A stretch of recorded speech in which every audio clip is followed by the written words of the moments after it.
and should pre-order this book. It is a full-length Night Vale story you have never heard before. There will also be a spectacular audiobook production of the Welcome to Night Vale novel, narrated by the one, the only, I think there's only one of him, Cecil Baldwin, coming in October in CD and digital formats. Tomorrow, oh that's right, we're not done with the news. Tomorrow we are going to be revealing the cover for the book. So, if you pre-order today, you'll notice the page will be a little sparse, but as of tomorrow, the cover and plot info will be up for you to speculate about for months. Make sure to follow us on Facebook, Twitter, go to welcometonightvale.com, sign up for our email newsletter, get the first possible look at the cover tomorrow. That is March 16th at noon. We also have information about our first book-related event. Jeffrey and I will be taking the stage at BookCon in New York City on May 30th for a discussion of the book with Proverb Lady Meg Bashwiner and an exclusive reading from the book by, you guessed it, Cecil Baldwin. For more information and to purchase tickets, you can go to thebookcon.com/nightvale. Over on our YouTube channel, youtube.com/Welcome to Night Vale, we currently have a behind-the-scenes video of our last live show, The Librarian. So go check that out, and of course you can get a recording of it with a full cast and live music on iTunes or at nightvale.bandcamp.com in just 10 days. Hey, we are starting our biggest tour ever, which will start in Philadelphia and then go to almost every major city in the US. It is 46 shows this tour. It will have a brand new script, live music, a bunch of guest stars. Lots of the shows have sold out. Even more of the shows are very close to selling out. So welcome to nightvale.com for the schedule and to buy tickets. And on that same website, we have a store up right now. Bowling shirts from the Desert Flower Bowling Alley and Arcade Fun Complex. Yes. Also, the last remaining of our previous year's touring posters, available online until we run out, and then they are gone forever. Welcome to nightvale.com and click on store. Hey, if you like what we do here with this show and you want to help us, won't somebody help us, then please consider signing up for a small monthly donation. We really do depend on all of you. Those who donate a little more get a special personal audio thank you from Cecil himself. Go to welcometonightvale.com, click on donate to do that thing. Remember, pre-order the book now, and the book cover comes out tomorrow. I usually end this by saying, hey, thanks, and today is the usual, so, hey, thanks. Don't judge a book by its cover. Judge it by the harmful messages it contains. Welcome to Night Vale.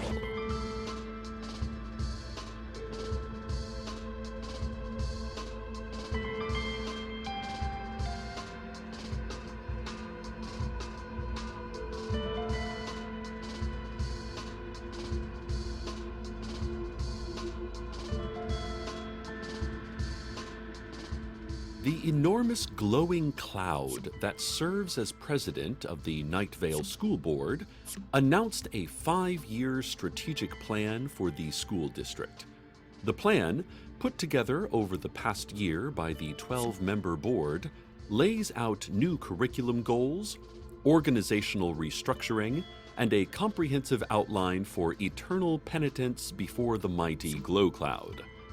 Everyone present at the press conference fell to their knees and praised the glow cloud, their eyes solid white, gray smoky wisps swirling from their chanting mouths, hands clapping loudly in unison as miniature glowing colorful clouds swept about them. "Children are our future," the glow cloud said. "We must give praise, give our lives, give our all to the child of the glowing cloud, to the scion of incorporeal rule. All hail, all hail, all hail." The crowd chanted along in worship of the glow cloud's child, who is currently a freshman at Night Vale High School. The young cloud is an active member of both show choir and the speechless debate team. Their education has long been an important part of the adult glow cloud's leadership in the education community. The Sheriff's Secret Police, in conjunction with several vague yet menacing government agencies, are calling on all citizens to be on the lookout for 2 fugitives. Both Hiram McDaniels and the faceless old woman who secretly lives in your home are wanted by authorities for their recent attempts to usurp mayoral control of Night Vale. Hiram is described as literally a 5-headed dragon. He is 18 feet tall, and his heads are colored blue, green, gold, gray, and purple. They each have their own personality, sentience, memory, and distinct markings and features. The gray head often feels blue and wears a green nose ring. The blue head considers logic the gold standard of intellect and has purple eyes. The gold head is actually more of a sable and will talk till he's blue in the face. The purple head has grown gray with paranoid fantasies and wears a gold neck chain that has a pendant with the word violet written in green gemstones. And the green head is the real shouty one that wants to set everyone on fire all the time. The secret police are also on the hunt for the faceless old woman, whom they describe as an elderly female without a face, although no one has ever actually seen her, so we're all just guessing. But you'll know you're near her if you're at home, particularly if you're home alone and it's dark, and you think you hear breathing and creaking steps in another room. Under no circumstances should you look. Don't look. You will not at all like what you see, the secret police said. There is a reward for information leading to the arrest of either of these fugitives. That reward is a gift card to Pier 1, a lifetime of gratitude, and a couple of handwritten coupons for things like washing the dishes or a 10-minute back rub. A couple of listeners have asked how my boyfriend Carlos is doing. He's still working on lots of interesting science projects in that desert otherworld. It's been almost a year since I last saw him in person, and I miss him a lot.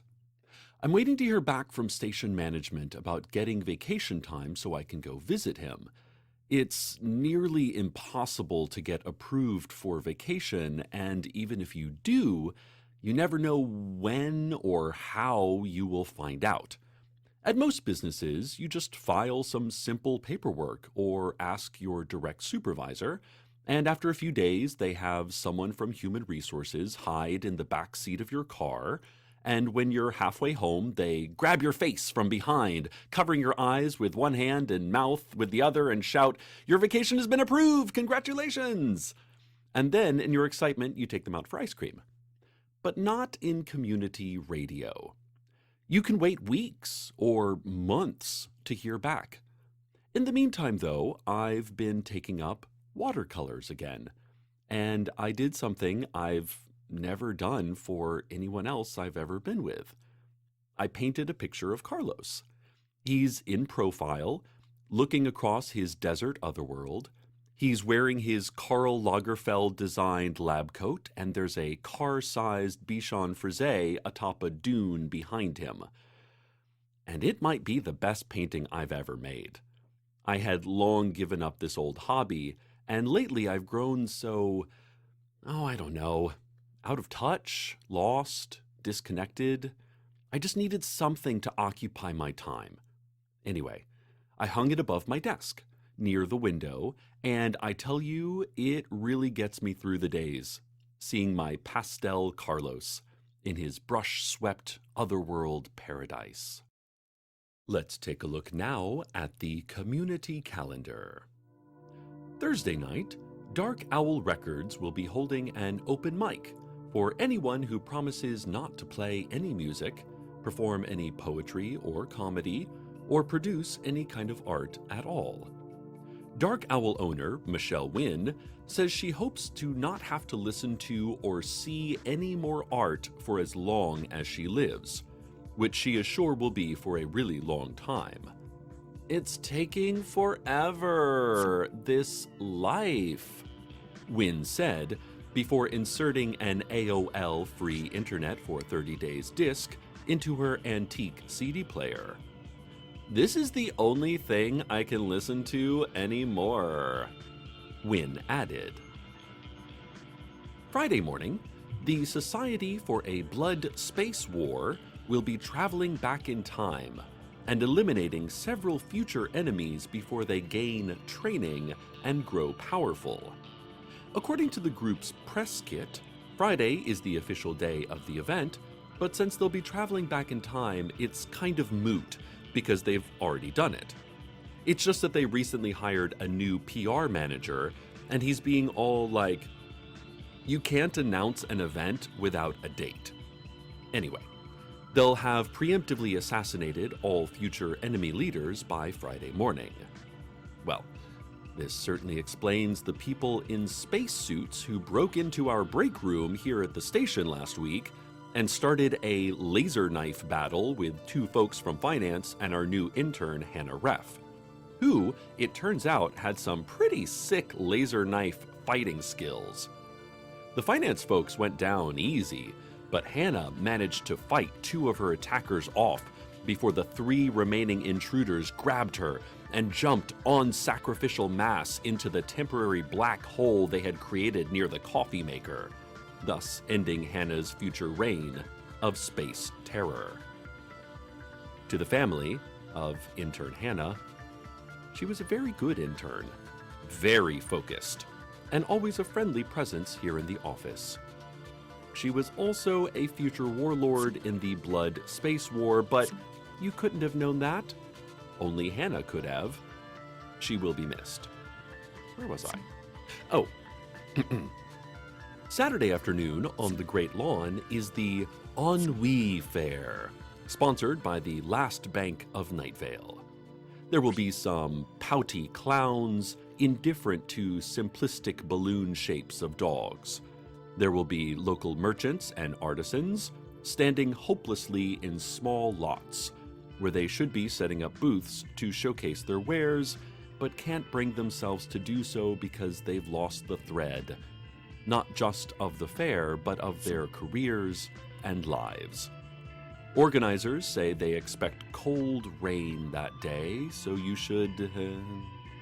and then their press release just trails off. Sunday, all day, is the first annual Ultimate Frisbee Tournament at the softball and field hockey grounds, which were discovered last fall by archaeologists over near the Olive Garden in the Problematic Birds District. The archaeologists determined this ancient site was built over 4 years ago by natives of this town who enjoyed outdoor activities like amateur softball and field hockey. Tuesday afternoon is a pretty decent classic rock song. It has just been reported to me that the Night Vale PTA is upset about the strategic plan created by the Night Vale School Board. Gordon Moreno, president of the PTA, issued a statement criticizing the school board for not consulting parents and teachers when crafting these changes. Joined by Treasurer Diane Creighton, whose son Josh is a 9th grader at NVHS, and Secretary Steve Carlsberg, whose stepdaughter Janice is in 2nd grade, Moreno said the school board once again showed its lack of care for parental input into the education and development of its students. Parents' voices must be heard, Moreno shouted from atop the statue of immortal film actor Lee Marvin. Sitting on Marvin's shoulders, legs dangling like a denim-wrapped flesh scarf from the bronze sculpture's muscular neck, Moreno called for more transparency in education planning. Moreno then clenched his teeth and lips and eyes as he kicked his legs back and forth in a groaning, full-body tantrum. Let's take a look at financial news. 2,921 is a number, which is up from many other numbers, definitely up, so you should get really excited. Or perhaps really upset over this. Also, the following words: prime, debt, capital, offering, and portfolio. Write those down and learn what they mean. Do not remember anything that you learned, but seek the memory of what you learned in dreams. Here's another number, 9.8 billion. That's a very large number, one of the largest numbers. Loosen your jaw and breathe in slowly through your nose when you hear a number like that. 9.8 billion. That's billion with 2 L's. Billion. Wow. This has been Financial News. John Peters, the farmer, called today to say he noticed that Frank Chen has returned to town.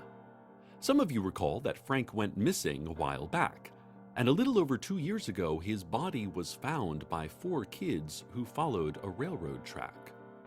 Chen's body was covered in extensive claw marks and burns, most likely caused, according to the coroner's report, by a large dragon. Anyway, John said he's seen Frank driving around town in his pickup truck doing some freelance construction work with a focus on carpentry and restoration, just like he always did when he was alive. John said Frank looks good. He's real tall now, and rotund, John said from atop a telephone pole where he jimmied up a phone directly into the active lines. Got a tail and a bunch of colorful heads now. Also, he got one of them crossover toolboxes and a Class 4 adjustable hitch for his truck, John said, sounding impressed. I guess death isn't the end, John added. We all have to live on in some way. Maybe it's in the legacy we leave, or the memories other people keep of us, or the feeling they have when they hear our names, or a stolen identity taken by someone still alive, or just actual, physical immortality. It's all a shame, whatever it is. Such a damn shame everything is, I tell you. And then there was a loud buzz and a staticky pop and a dial tone. And then a different voice said, "You can hang up the phone now, Cecil." And I said, "Okay, Lacey, fine." We've just received word that the school board has rejected the PTA's request for more transparency in long-term strategic planning. The president of the school board, an enormous glowing cloud, cited School District Code 25.3b-2, which states, all hail the mighty glow cloud. You are weak, you are nothing, you must bow down and give praise to the glow cloud. As well as Code 17.2a, which explicitly defines the powers of the school board president as omnipotent, omniscient, obstreperous, infinite. And that's exactly what it says. It even has that reverb effect when you read it. PTA President Moreno, knowing he had very little leverage in his request for power of legislative review, decided to change his strategy into a request for forgiveness from the angry, pulsing cloud. Animals began falling from the sky with heavy thumps and splats and splashes. The Great Lawn has grown dark with carcasses and shadows as PTA officers run in search of cover. I've heard from my friend, Diane Creighton, that she huddled underneath the Lee Marvin statue and that the lifelike bronze form of our nation's greatest living actor has done a tremendous job of blocking the various black bears and nurse sharks and ostriches falling so violently to earth. The glow cloud has spread wide across the sky, blotting out important things like spy satellites and helicopters, as well as unimportant things like the moon and the illusions of mountains near the horizon.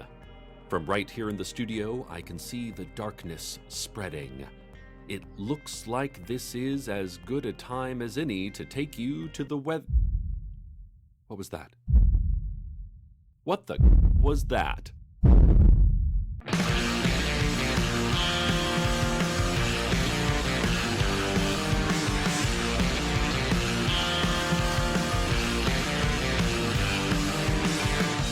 All dressed up and nowhere to go. Walking the streets all alone. Another night, so wish that you could forget. Making yourself up as you go along. Who's gonna take you home tonight? Who's gonna take you home? Who's gonna take you home tonight? Who's gonna take you home? Does God bless your transsexual heart? True trans or rebel?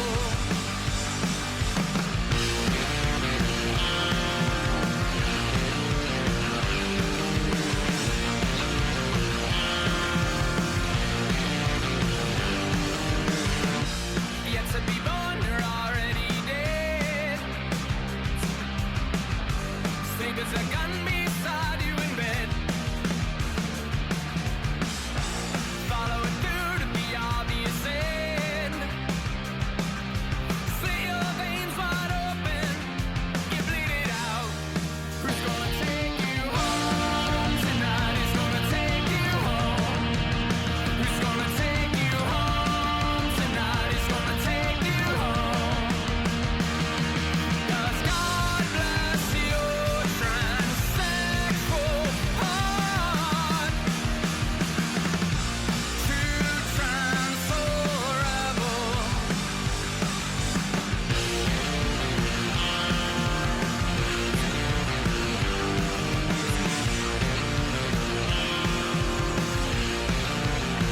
Oh, you should have been a mother.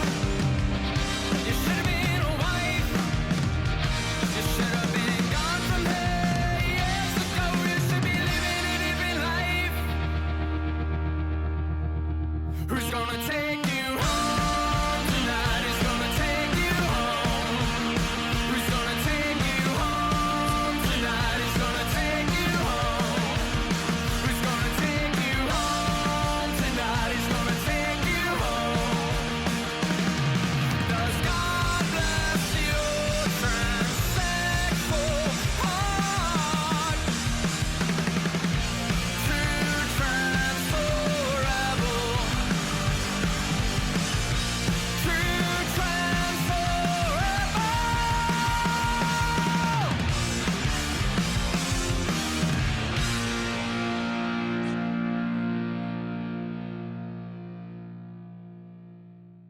The school board and the PTA have reached a compromise. The PTA's earlier grievance that long-term curriculum and school district planning lacked transparency has been heard.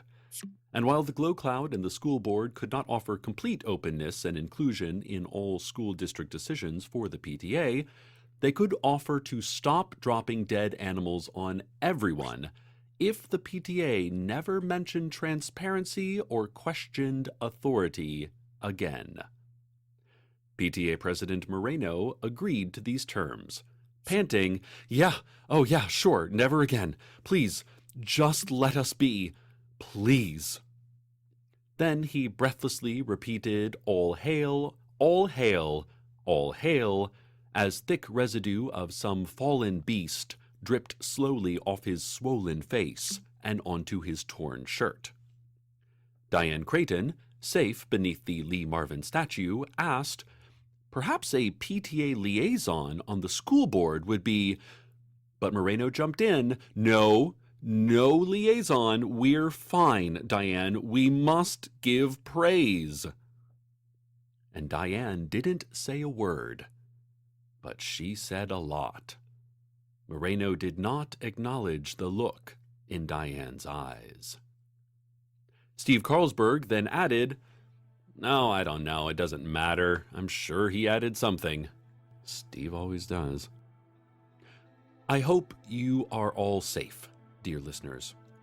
I hope you are all okay. I know I am safe. Sadly, though, I am not okay. The falling animal carcasses collapsed a small section of the outer wall around our radio station. No one was injured, but it was the wall where my desk was. My new painting.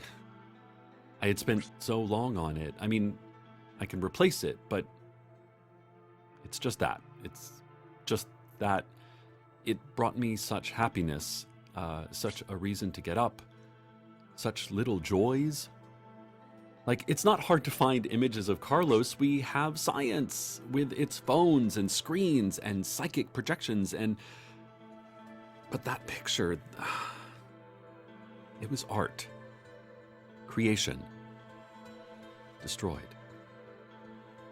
I mean, I can paint another. I can just paint another. It'll be fine. Just an excuse to do some fun painting. I'm glad we're all okay. Diane's okay. Even Steve, I'm glad he's okay too. I can just paint. It's fine. Yep. Everything's fine. Stay tuned next for the quiz show. Ask me another, but I'll never talk. You fiend, I'll never talk. It's our most popular new program. And as always, good night, Night Vale. Good night.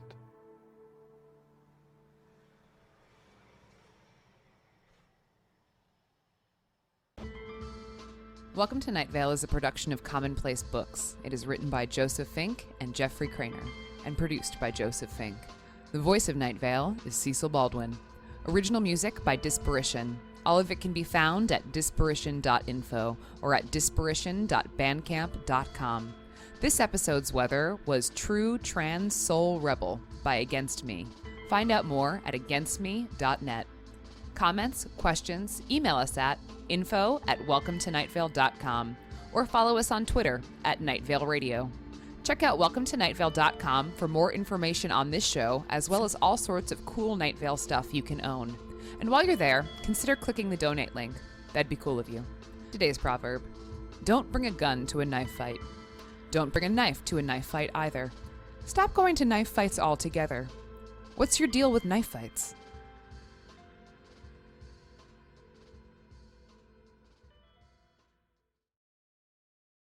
Oh my god, you guys. So, in case you missed it, 2 weeks ago, the Welcome to Night Vale novel was made available for pre-order in America, the UK, Canada, and Australia, and New Zealand.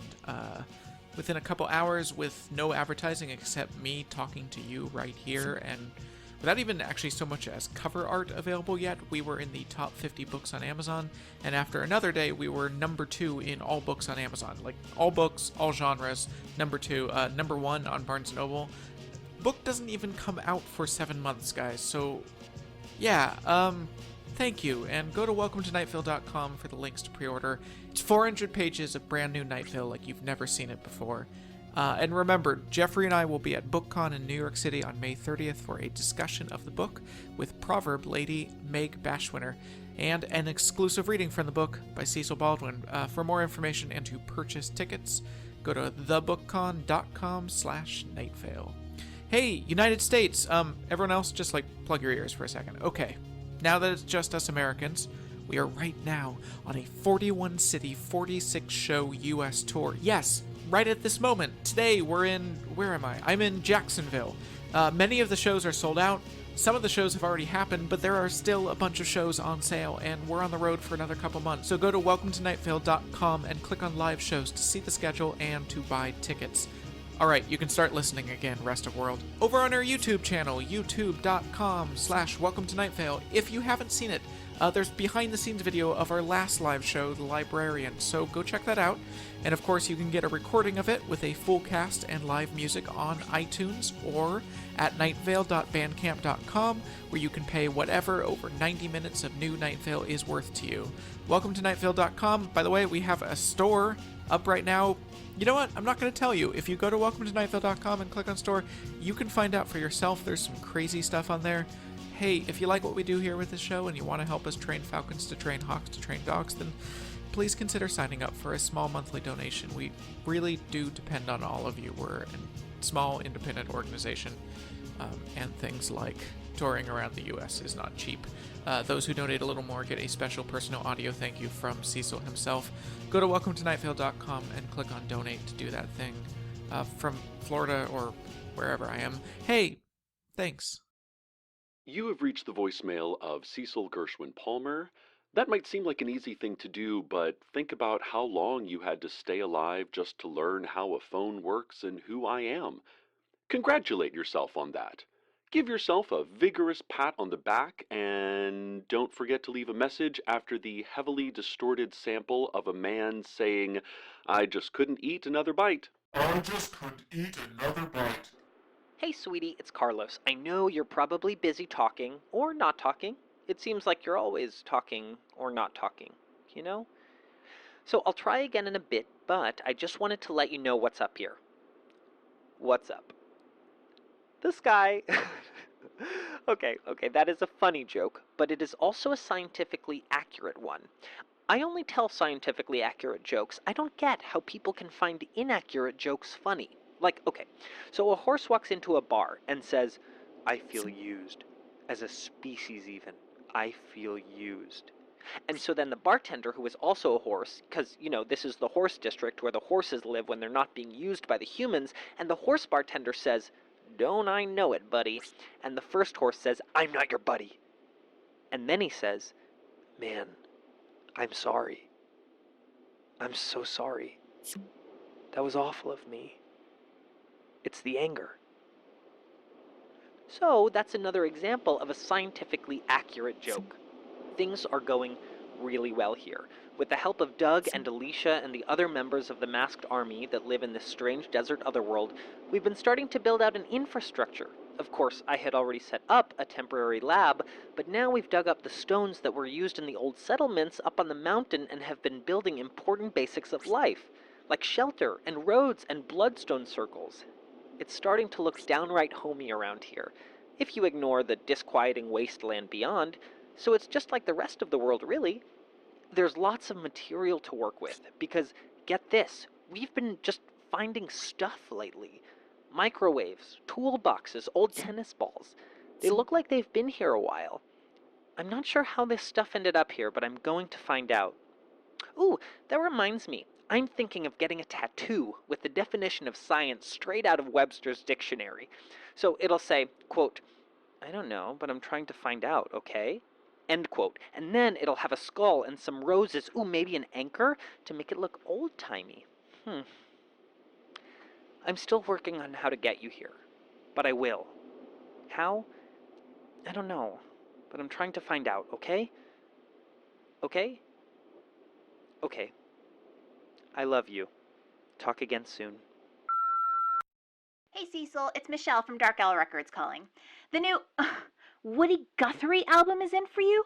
I can't believe you're still listening to that stuff. He hasn't been cool since his electro-punk period. We're all listening to archival recordings of bees now. Come in for your stupid album and I'll show you the bee sounds while you're here. And maybe you could hang out for a while, because I'm lonely and I need more human contact. Ugh, Woody Guthrie. Hey, Cecil! I know you said that I wasn't allowed to leave any voicemails on your phone, and you marched around the room waving your arms and saying, "No, Steve Carlsberg, no voicemails!" And then you tried to convince me that voicemails aren't real, but you couldn't because I know what is what around here. I know what is what. But anyways, I just wanted to make a quick call to see if Janice could stay with you in a few months. Abby and I are looking at doing a nice little vacation, just the two of us. Somewhere romantic like the Warehouse District or the Sand Wastes or Arby's. You of all people know how romantic a long weekend at Arby's can be. Which, listen, by the way, I meant it as just a nice gift when I printed up all those t-shirts of you and Carlos there looking up at the lights, and you got all weird about it, but I don't mind. Sorry I made you upset again. Just get back to me about the Janice thing, or answer me on your radio show while ranting about me. Either way is fine. Hope everything's going well with Carlos. Hope everything is just going. Hope everything goes. Hope it's gone. We all do. Okie dokie. Cecil, Tamika Flynn here. I'm calling to let you know that me and the rest of the missing children are having a book drive. We're taking books and herding them out on the long trail. Sleepless nights on our horses, books clear from our feet out to a horizon gone dusty with the dreary stomp of spine and page upon earth, the sad yelp of books taken in the night by coyotes or librarians. I don't know how long we'll be gone, but when my horse is neck deep in the Colorado and I'm watching the drowned carcass of some book that will never find a reader again float away on that relentless current, I'll think about you. Also, it will probably be Thursday. We'll be back Thursday. We're not taking the books that far. They can't walk, and they're not even sentient, so this will be a short one. Oh, gotta go. Night Film by Marisha Pessel is looking restless, and I'm worried it'll start a stampede. Hi, it's me. Sure, I'd love to come back and do another segment of cooking stuff with Earl Harlan. I have this great recipe for pumpkin pie. There's so much less blood splatter than you would think. But listen, I'm trying to schedule a little more time in my life for my son. It's hard for both of us, what with me having a full-time kitchen job, plus going straight from being a childless teenager to a middle-aged man with an 11-year-old. I mean, like, they have Sesame Street episodes about it that you can show your kid, but even with PBS's help, trying to explain how weird time is, it's really hard. Time is unimaginably weird. My son's name is Roger. I finally asked him, and he told me. It was that easy, and it wasn't easy at all. I gotta get back to the kitchen. We have a lot of orders coming in, plus it's on fire. Cook with you soon, Cecil. 1788 49 86 81 68 'Cause I am a champion and you're gonna hear me. 81 83 4 Hey, sorry to call again so soon. I know we talked about space and boundaries and all of that, especially with this whole Lot 37 thing you're going through. Gotta have time to think. And Cease, I understand time to think, but I have made an important scientific discovery, and you know the rules are different when an important scientific discovery is made. An important scientific discovery is grounds to interrupt anything. I found people here in this desert otherworld. We, me and the members of the masked army, saw human shapes coming towards us. The masked army opted, as is their way, for something of a warlike response, but I convinced them that it was important to discover the facts before formulating a response, an idea to which Doug roared in a fearsome voice, "That makes total sense. Let's go chat with them and see what's up." And here is, my sweet Cecil, what was up. These people were citizens of Night Vale.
They had been lost from their home, as of today, for exactly 2 years, and they have apparently been wandering the desert since. They are a tad traumatized by their years in a featureless wasteland accompanied only by a distant rumble and a bright light that they felt primarily in the roots of their teeth, and so they haven't told me yet how they got here, but I have them resting in the hot yoga studio we recently built, so I hope to hear their story soon. And when I hear the story, you will too, and then, I'm sure everyone who listens to your show will, you old blabbermouth. It would upset me if it weren't just who you are. So much of each other would be annoying if it weren't also the essence of us. Okay, more soon. Hello, Cecil. It's Dib, the sentient patch of haze. I have some new ad copy I wanted to run by you, and then I want to disregard any petty human feelings you have about it. And then I want to run the ad on the air. Here goes, okay? I drift above you. I see mostly the top of your heads. You are pitiful from that perspective. Your hair droops or falls out or hangs flat. I haze above you, sentiently. You slug below me, humanly. Sentient patches of haze. We are the future. We are also the past. You aren't even the props. You are the backdrop. So if you have any issues or questions at all about that ad, don't hesitate to not tell me. Hope you're having a great day. Okay, Cecil. Bye-bye. Hello, Cecil. It's the faceless old woman who secretly lives in your home. I'm in your closet, listening to moths eat one of your suits. They make such a lovely crunch and tear. I just wanted to reach out in regards to you protecting your former intern Dana against Hiram and I's good work toward destroying her. You foiled us more than once. I won't forget that, Cecil. I forget nothing. Unlike you, your brain a dusty surface so easily blown clean. My memory cakes on. It stains. It warps. My memory is erosion. It is on the very surface of the earth. Do you feel my fingernails on your back? No, you don't. I could do so many things to you without you feeling it. Remember that, if you remember nothing else. which seems likely these days. Tell Carlos I said hi. I always liked him.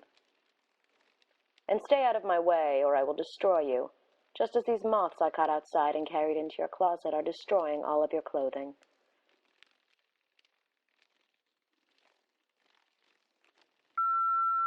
Cecil, I'm here with Erica and Erica, just checking to see if we can get a ride to league night later.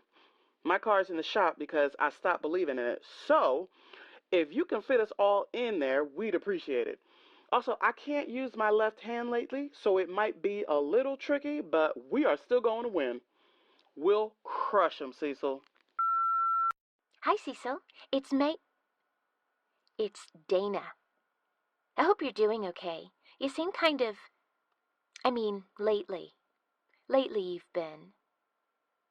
Isn't it weird how we talked more when I was trapped in that distant desert otherworld than now when we work a 5-minute drive from each other? It's funny how life works. That word meant the opposite of its usual meaning. That's funny too, I guess. I know you think I bought lot 37, but you're wrong. I wasn't in Night Vale at the time. Yes, I projected myself into the auction that day, but I only bought some collectible spoons and a Lee Marvin autographed baseball for my brother. That's all, though. It's awful when you can see the reasoning for someone's feeling toward you while knowing wholly that they're wrong. I wonder sometimes if my double could have done better, or if I and the double, whether the original me would have done better. Did I destroy my better half? Then maybe I was lucky that even half of me was better once upon a time. Cecil, I do my best with what I have.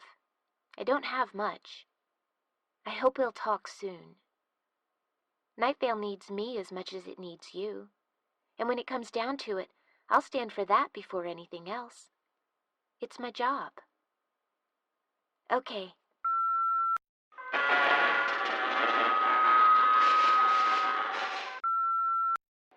Hey, okay, quick update and then poof, I'm gone again from your voicemail. I've put some of the junk we've found and some of the people we've found in my lab, and I'm studying them using microscopes and vials of bubbling liquid, and me making thoughtful expressions and saying things like, So I'm really using all of the available scientific tools right now. Ooh, I feel like I'm on the verge of something big here, something new. I'll call you soon. This is so exciting. Well, howdy, Cecil. Frank Chen here. Yes, Frank Chen, with 100% certainty that is who I am. Right. Frank Chen, normal human with one voice. No other voices interrupting that main voice, making me sound anything less than human. What's going on? Someone put the phone near my ears! I can't hear! Well, there's that busted. Just normal Frank Chen, playing a joke with funny voices, wanting to hear if the mayor told you any plans she might have. I'm curious, 'cause I'm a citizen and a voter. This was a bad plan. I told you I didn't want any more to do with your foolish plans. Purple, green, blue, gray, come on, guys. We're in this together, and all right. Frank Chen, average person of normal head amount, saying goodbye. See you around, Cecil. Hello, this is your daily update from the automated weather service. Here is the current weather.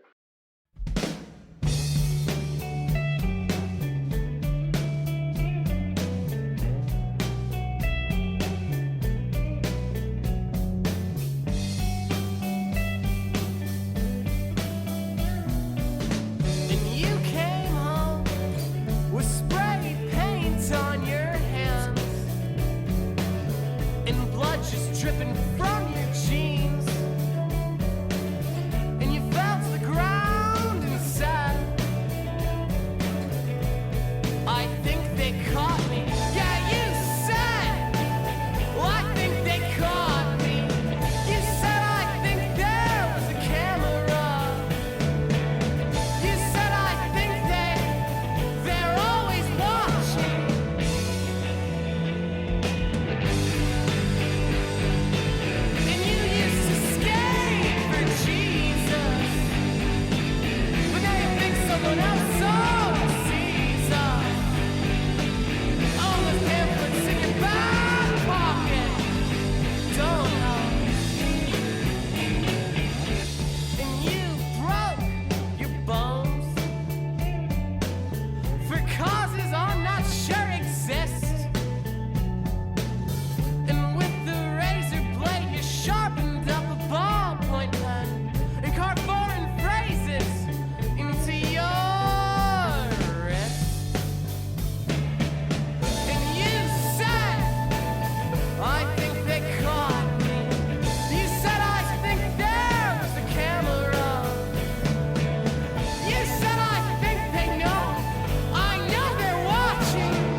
Thank you for using our automated weather service. Have a nice day.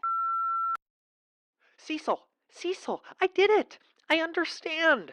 I hooked everything up to computers, and I said, a lot. And then I asked the people to talk about how they ended up in the desert, and it turned out that they were all lured into the dog park during Poetry Week. And then the gates closed on them, and they've been in this desert ever since. And I thought about this. I thought about how Dana came in here with them on that same day, and about all of the stuff I found, which I think is junk that people got rid of by throwing them over the walls of the Forbidden Dog Park. And I realized, this is the dog park.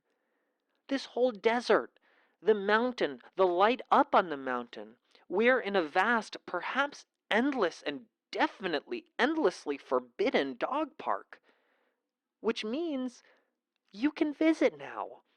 You just have to walk through that dog park gate and then, walk a few more 100 miles after that to wherever we're at in this huge desert. And then you'll be able to take that vacation here. Call me as soon as you get this. Cecil! Oh, honey-voiced honey.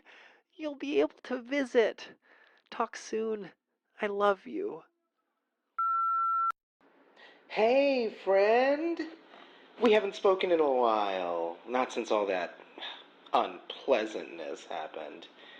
I hope everything has been super pleasant since then. Oh, but hey, I've been working on something I'd like to show you. I think you'll be just jazzed about it. Get back to me ASAP, okay?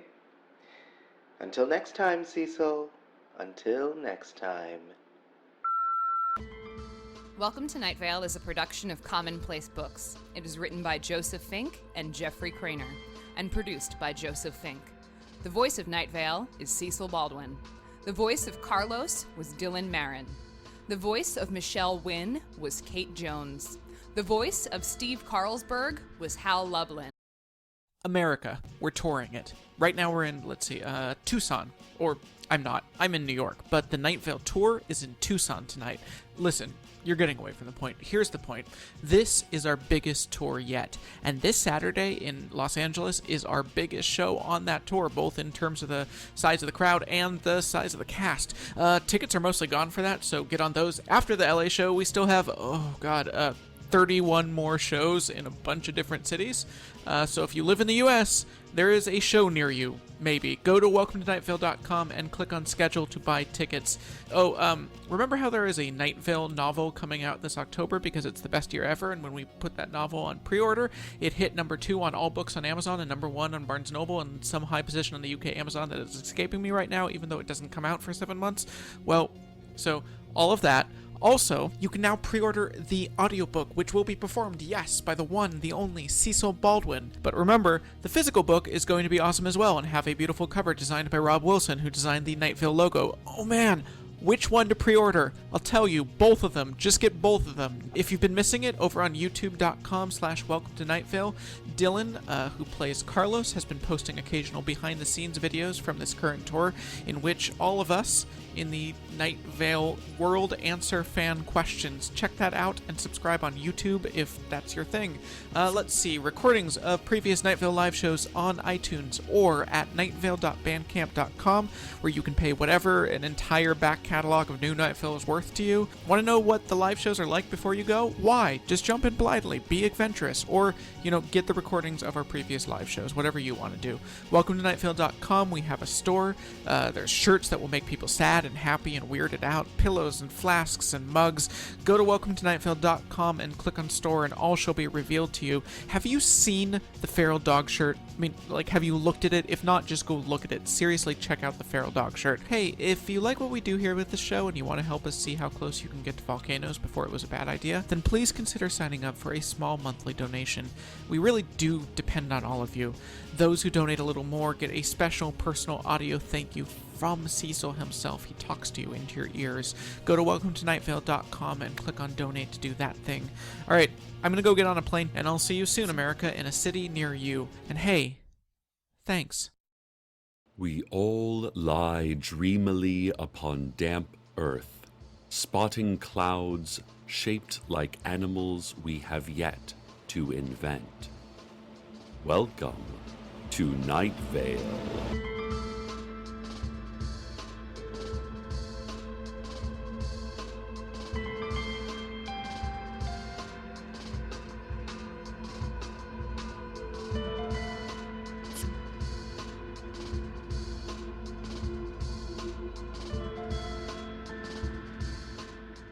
If you woke up today, you're probably already well aware of the worms.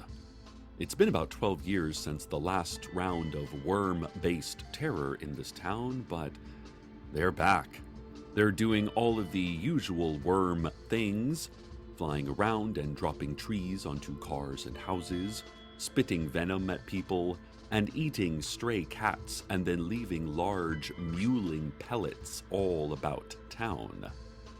Thousands of worms have managed to completely envelop the Rec Center Annex, which is where today's continuing education course, Counterterrorism Techniques for Beginners, was taking place. Sadly, despite frequent pleas by many to classify worm attacks as terrorism, worms remain classified as a low-grade infestation, and thus were not covered in today's continuing education coursework. This means more giant squirming pellets to clean up. Yeah. Worms. Great. Hey, unrelated to anything, just wondering, but have you ever asked yourself why the dog park is off limits? I mean, I know it's a municipal park and all, but shouldn't citizens be able to use it? Seems kind of weird, right? That you can't just go to the dog park and hang out. Maybe even bring your dog? I don't know. It's not like it contains any kind of vast desert otherworld where my boyfriend lives. I'm sure it's just a plain old dog park and not an alt-dimensional portal. Maybe our mayor will try to open up the dog park for public use. Just temporarily. Say, for a few minutes. Maybe our mayor can help me out for once. That would certainly be a friendly and mayoral thing to do. After years of applications for city approval, there is finally an official Night Vale Book Club, listeners. The book club, which is run by 14-year-old bibliophile and heroic vigilante Tamika Flynn, will feature weekly discussions of popular and classic fiction, as well as Q&As with book experts about some of literature's most famous controversies, like last week's heated argument about whether or not Herman Melville really wrote all of the novels which bear his name, or just Fight Club. The book club meets Tuesdays from 2 p.m. to 4 p.m. at Patty's Hardware and Discount Pastries. Members can candidly discuss the books without fear of most government repercussions, while noshing on some delicious wheat and wheat byproduct-free pastries, sold at great discount to you. Patty's also specializes in hammers, crowbars, and anything heavy that fits in your hand and can be easily swung. Shop at Patty's, they'll never suspect a thing. Patty shouts in the looped recording playing from her perpetually squirming animatronic statue out front of her flagship store. This week's book is Helen DeWitt's The Last Samurai. There is only one heavily charred edition of this novel left in the world, but Tamika assures us that she managed to borrow a copy from the library's Forbidden Material collection.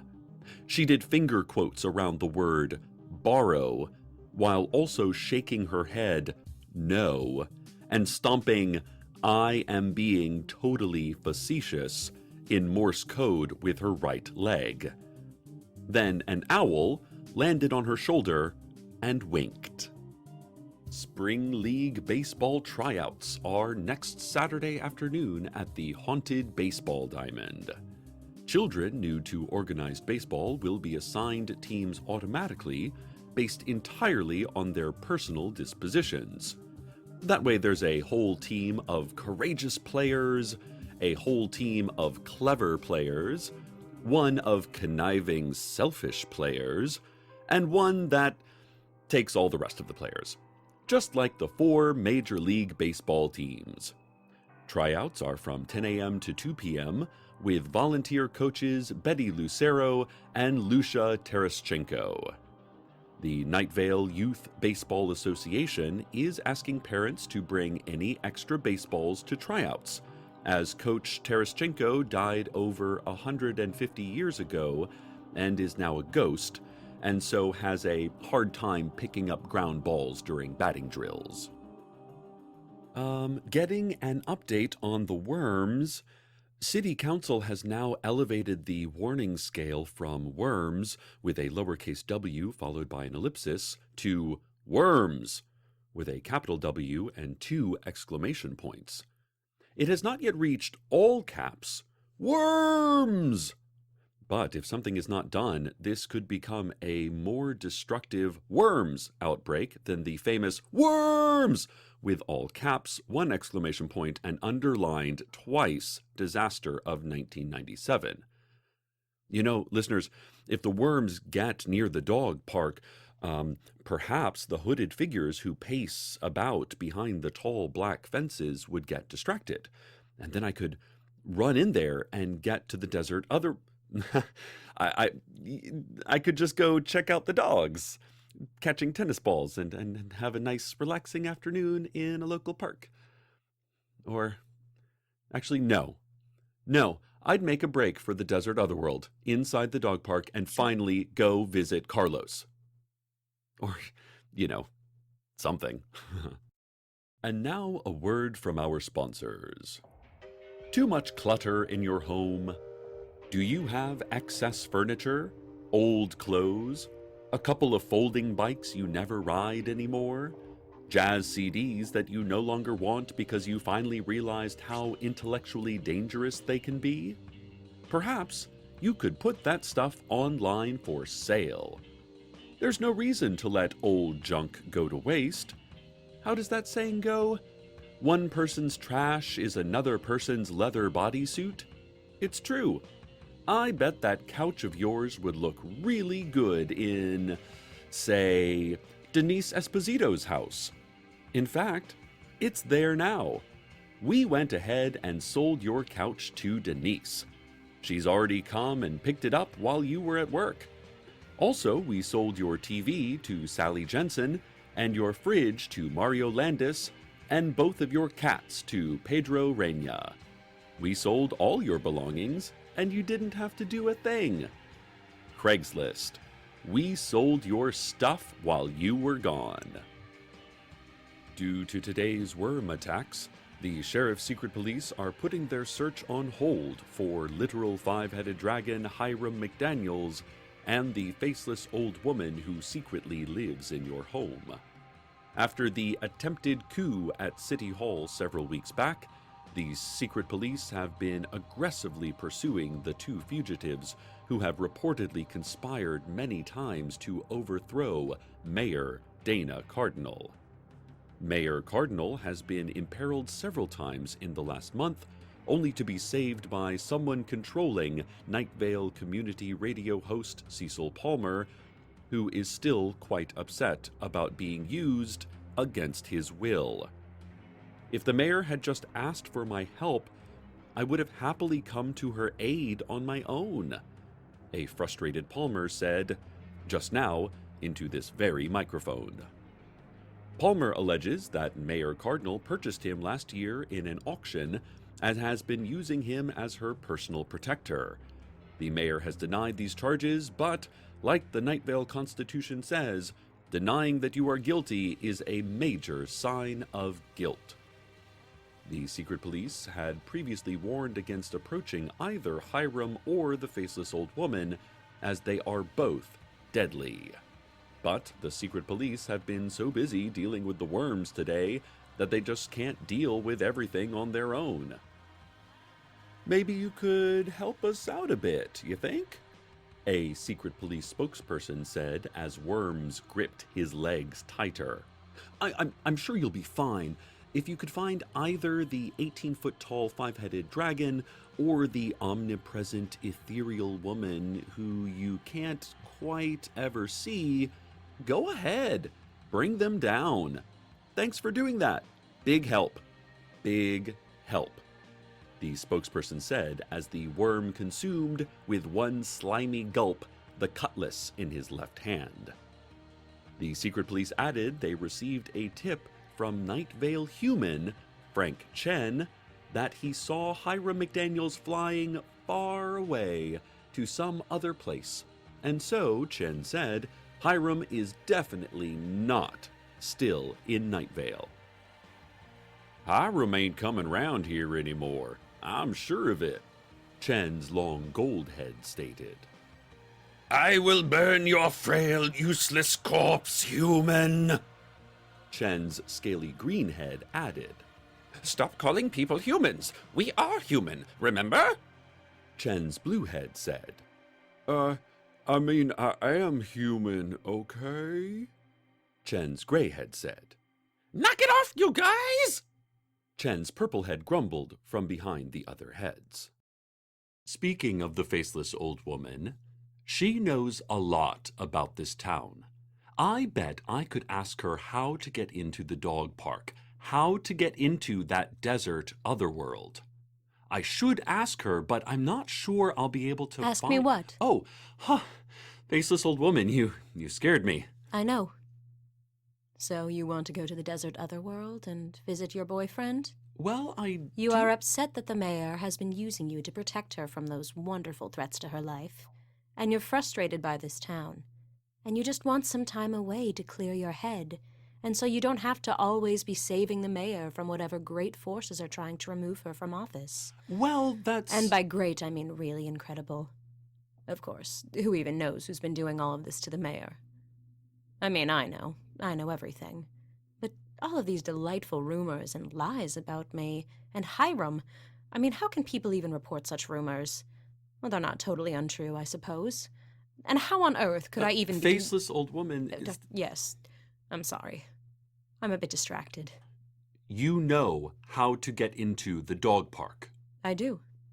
And I want to help you because, well, I want you to be happy, Cecil. I will tell you how in a dream. You will be in a boat, which will sink, of course, and you will lose all of your teeth, and as you are trying to pick up your teeth, you will find an oil painting of a Victrola. You will then place the needle on the record and eat the entire painting. Your chest will open, and dozens of red birds with gold ribbons in their talons will fly from you, and the ribbons will lift your limp, open body, carrying you through the sea and dropping you onto a frantic eddy of pink fish near a pink reef. You must wake up immediately when you see the shadow of a young woman emerging from behind the coral. Do not look long at her. When you awake, you will hear her whisper. And she will tell me how to get into the dog park. I don't know what she will tell you. Well, faceless old woman... I have to go. I have to get back to keeping a distant eye on whatever it is that Chad is doing in that cursed home of his. You'll be fine. Night Vale will be fine. The mayor will be... Take a nice long break, Cecil. You've earned it. Faceless old woman? Hello? Now she's gone, I think. Listeners, oh dear, I have made a bad mistake. I believe I have upset station management.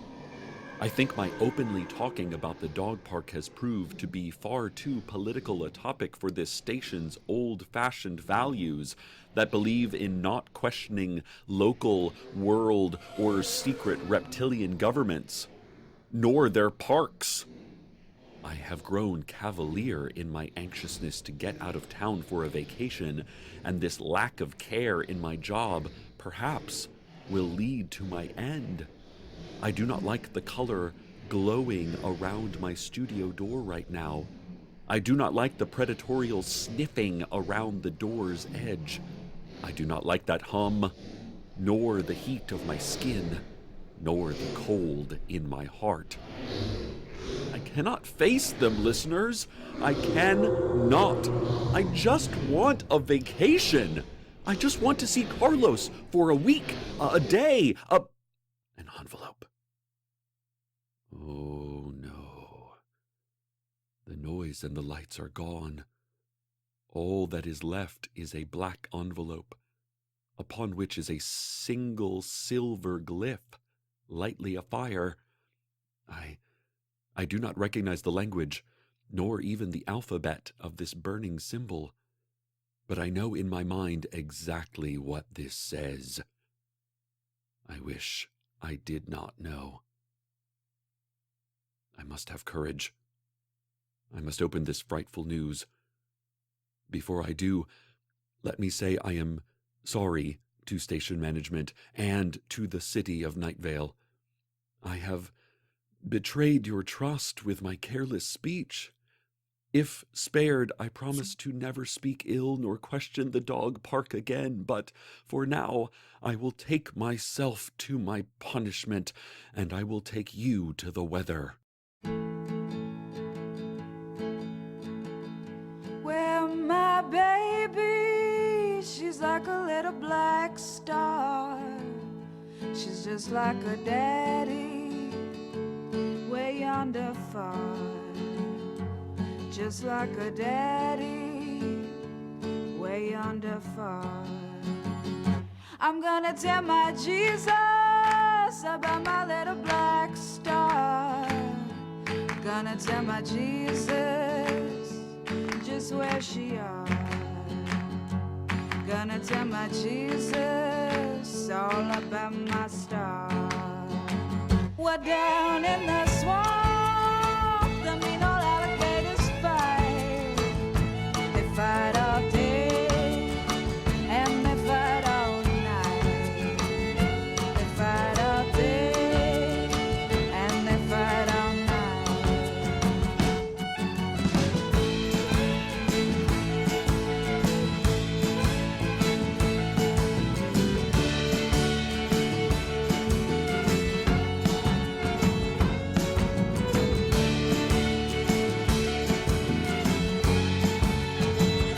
Well, my baby, she's like a little black star. She's just like her daddy, way yonder far. She's just like her daddy, way yonder far. I'm gonna tell my Jesus about my little black star. I'm gonna tell my Jesus just where she are. Gonna tell my Jesus all about my star. We're down in the swamp, the mean old alligators fight. They fight all day and they fight all night. They fight all day and they fight all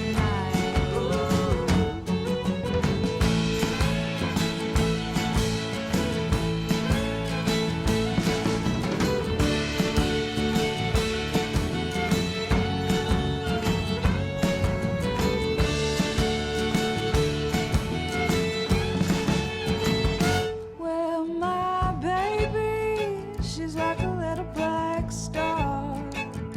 She's just like her daddy, way yonder far.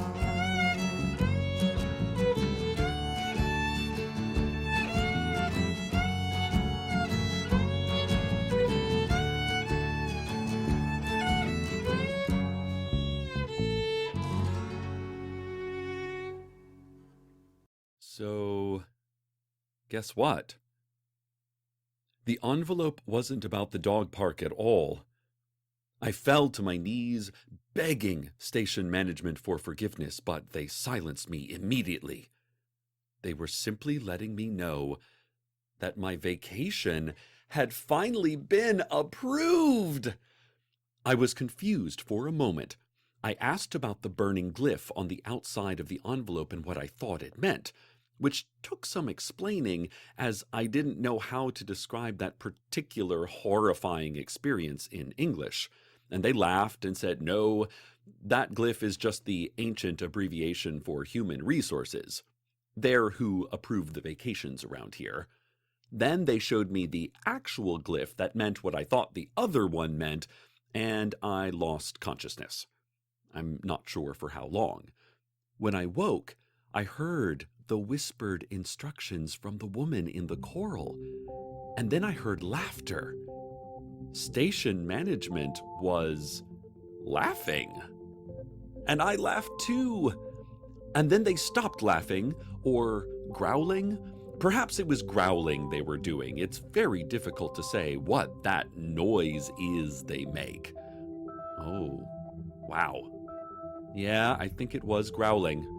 Oh, now I'm super embarrassed about laughing. Anyway, the worms. The worms have backed down, thanks to a flamethrower and fierce rhetoric by the city council, resulting in some sick burns, both metaphorically and literally. The worms have left, sure to return for us again someday, as all of nature eventually will. Friends, listeners, all of Night Vale, I love you very much, but I need time away to be with Carlos. Yes, and also some time to myself, to reflect. Also, I got a message from an old colleague, acquaintance, nemesis, who lives there as well. You know, I don't want to talk about it just yet. Night Vale, we've had many great years together, and I won't be gone long, but I've also grown weary. Weary of some friends who are less than friends. Weary of fights that need not be fought. Weary of not being myself some of the time, which is something I strongly prefer to be all of the time. Weary, sometimes, of Night Vale itself, I think. I'll be back. Whenever. Refreshed. You'll know when. It'll be when you hear my voice again. Stay tuned next for... No, I don't know. Anyway, time for vacation. Good night, Night Vale. Good night. Woohoo!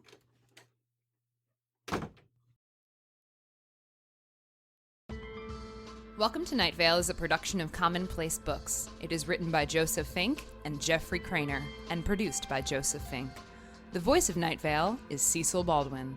The voice of the faceless old woman was Mara Wilson. Original music by Disparition. All of it can be found at disparition.info or at disparition. Hi, it's just me, Joseph Fink. Don't worry. Our big US tour is drawing to a close, by which I mean we have 17 more shows. A bunch of those shows are sold out, but some of them aren't. And even the sold out ones often have last minute tickets released a day or so before the show. So go on welcometonightvale.com to see the schedule and buy tickets. As soon as we get back from tour, we are swinging right over to BookCon in New York to talk about the new Welcome to Night Vale novel, out this October, available for pre-order right now. Information about all of that also on welcometonightvale.com. If you don't want to wait till October to read the book, well, you can read the first 4 chapters right now.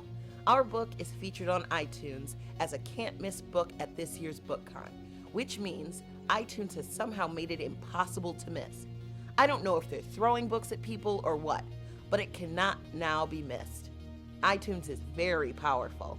Just go to itunes.com/thebookcon starting May 1st to download your free excerpt and even pre-order a copy if you haven't.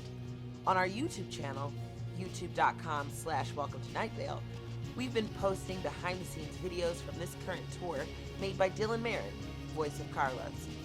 These videos are a delight to watch, and so you should do so. Let's see.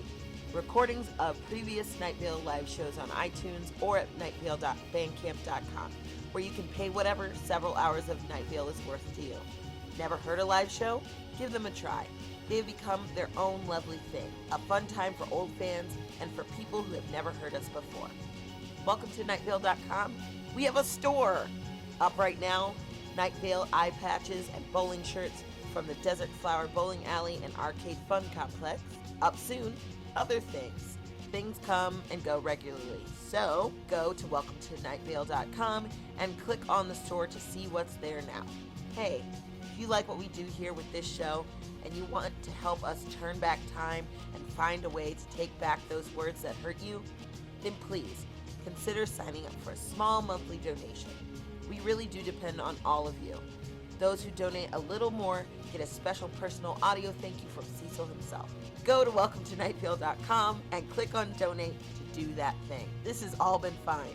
It's just me, Joseph Fink, Night Vale guy. And hey, thanks. The sun is actually cold. It's cold and empty, and all is lost. Greetings from Night Vale.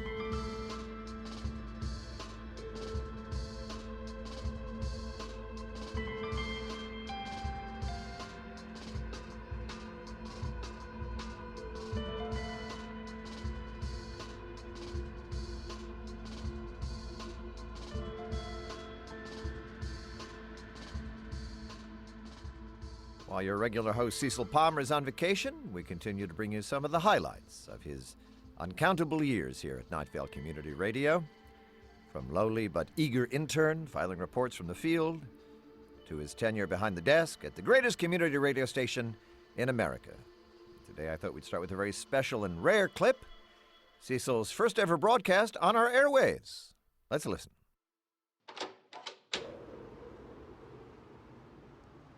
Hi, it's Cecil. Oh, boy. I'm sorry. Let me try that again, and it'll be way more professional. Hello, listeners. Intern Cecil Palmer here, reporting live for host Leonard Burton. I'm way excited. I am standing in a vast stretch of desert in which no one has lived for hundreds of years. Neat, right? But it's not even the neatest, because some new folks have moved into the area recently. They look like they're from back east a ways. This isn't their land, but they're going to set up here anyway. They're saying, "This is ours," and pointing, ludicrously, at actual Earth, as though that were an ownable thing. One of the arrivals, famous screen actor Lee Marvin, who just turned 30 today, oh, hey, happy birthday, Mr. Marvin, said that they were immediately proceeding to found a town they will call Night Vale, a home for themselves, complete with all the things a home needs: secrets, dread, omnipresent government, and areas that are forbidden. He then donned a soft meat crown as the other newcomers bowed to him. And now, the community calendar. Monday through Sunday, this will be a barren stretch of desert, strewn with human debris shot out by a population explosion back east. These shiftless fellows will mope around and complain about the heat and lack of water. The shadows up on the hills will watch and watch, but will come no closer. Squinting, the newcomers will see the shadows in the hills, and then they will squint further and further until their eyes are closed. And then they will hum until their minds are empty, and sit dreaming until their dreams are clean, and they will never look at the hills again. They will cease to believe in hills at all. Elevation will become a laughable thing. The sky, a starry stranger. The ground, a barren friend. The cliff dwellings are empty now, but their scattered children are manifest, and filled with love and mirth and grief. This has been the community calendar. All right, back to you, Leonard. Mr. Burton, sir, thanks for giving me this opportunity. What fantastic old days those were. Everything old is wonderful. It's a shame anything had to change. I sure do dislike change. The sun has moved in the sky, and I distrust it completely. Here's another story Cecil reported as station intern. This is one of my favorites, a real turning point for our town, and for America, and for the world, but also, quite unfortunately, for the outer galaxy warlords who wish to prolong the senseless blood-space war. Intern Cecil here, on the scene. All I see is devastation. Devastation that once was mere existence. People and buildings reduced to holes in space and time. Gaps both concrete and metaphorical.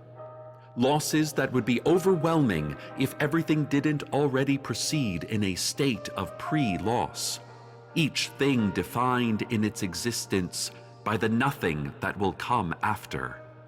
Devastation and ruins. Streamers and balloons.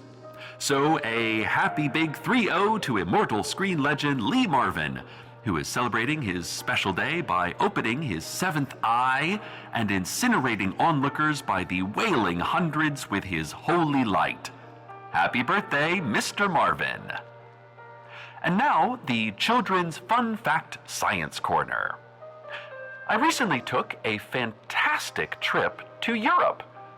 I don't have time right now, but one of these days I'll tell all of you listeners out there some of the funny stories from my European vacation.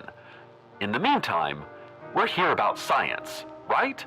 And from whom better to learn about science than a scientist, right? Well, on my trip I met a very smart and very handsome scientist. His name is Guglielmo Marconi. He showed me all sorts of things. All sorts of things. All sorts. But he also showed me a new device he's working on called, get this, radio. As unlikely as it seems, Marconi thinks that soon shows just like this will be carried by invisible waves right to your ears. He showed me the blueprints for his invention, full of strange words like receiver and transmitter and community radio and 3 commercial-free hours of alternative music that are all part of how this strange new mechanism will function. Who knows? Maybe one day I will see one of these radios for myself. Wow, even the word sounds goofy. This has been the Children's Fun Fact Science Corner. Let's talk again about the good old days. Remember the 1930s? Or the sparklingly clean 30s, as we once called them? When America was flush with cash. And people literally would not stop dancing with their hips and wearing sequin fringe. It was a great time to roll up $100 bills and fill them with shredded up $20 bills and smoke them like cigars. Just great. I truly wish for stasis.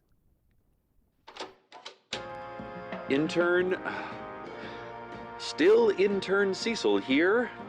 Big thanks as always to our host Leonard Burton in the booth, as he has been for what seems like a really long time.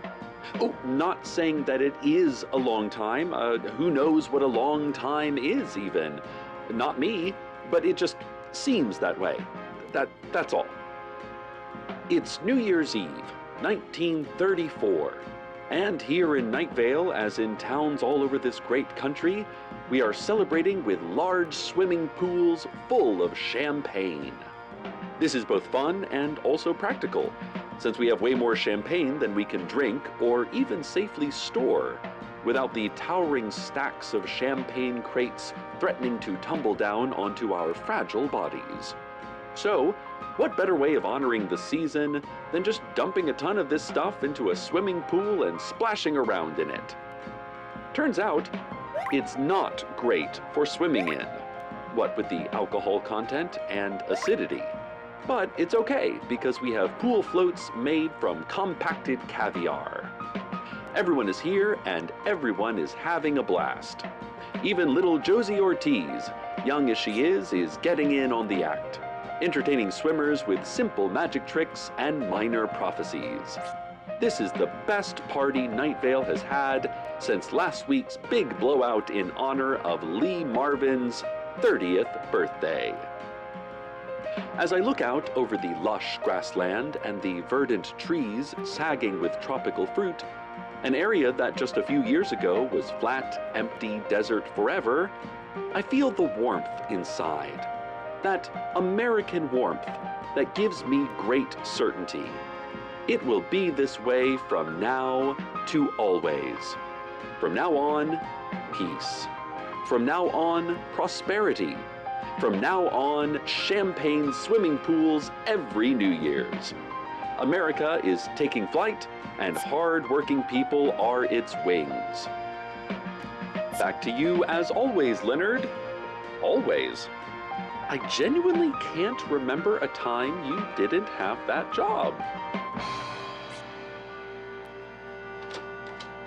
Of course, just a few years later, the trees and grassland were gone, the Second War had hit Europe, and all of Night Vale came together to make explosives and devices to launch explosives. Nothing shows the beautiful perfection of human community like intercontinental weaponized combat. It was a better time then. This was also Cecil's first ever broadcast as the full-time host of this show. Cry havoc, and let slip the hounds of war. Weep havoc. Squeeze grief like coal to diamonds until it slides, crystalline and compact, down your reddened cheeks, and let slip those ugly, useless hounds to do their ugly, useless work. Welcome to Night Vale. Hello, listeners. Here I am, as I thought I might never be, behind the studio microphone at Night Vale Community Radio. Yes, top news tonight is that our beloved Leonard Burton has retired in order to spend more time trying to understand what a family is. And so I will, from now forward, take over as the voice of our little community.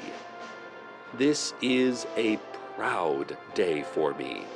And a proud day, I'm sure, for my mother, who has been hiding from me for decades now, but whose absence in many ways speaks to me more than words could. With the big news out of the way, we go back to the usual day-to-day. There is, of course, a war in Europe and the Pacific and all around the world. We ourselves have been attacked. Or, not we. Night Vale is still fine, but people who share our same broad category, somewhere, they've been attacked. And that will not stand.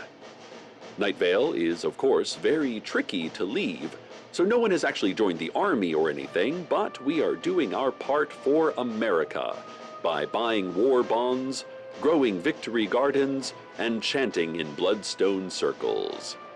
Leading experts say that it is the indomitable American spirit, the fighting prowess of our soldiers in the field, and mostly chanting in bloodstone circles that will win this war.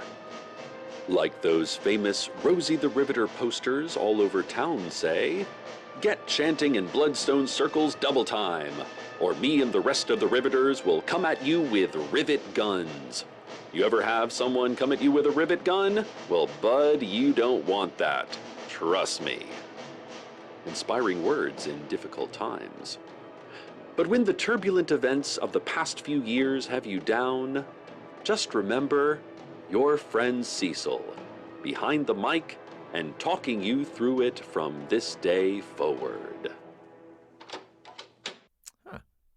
While that clip was playing, I found a few Fidelipack cartridges. They look pretty old.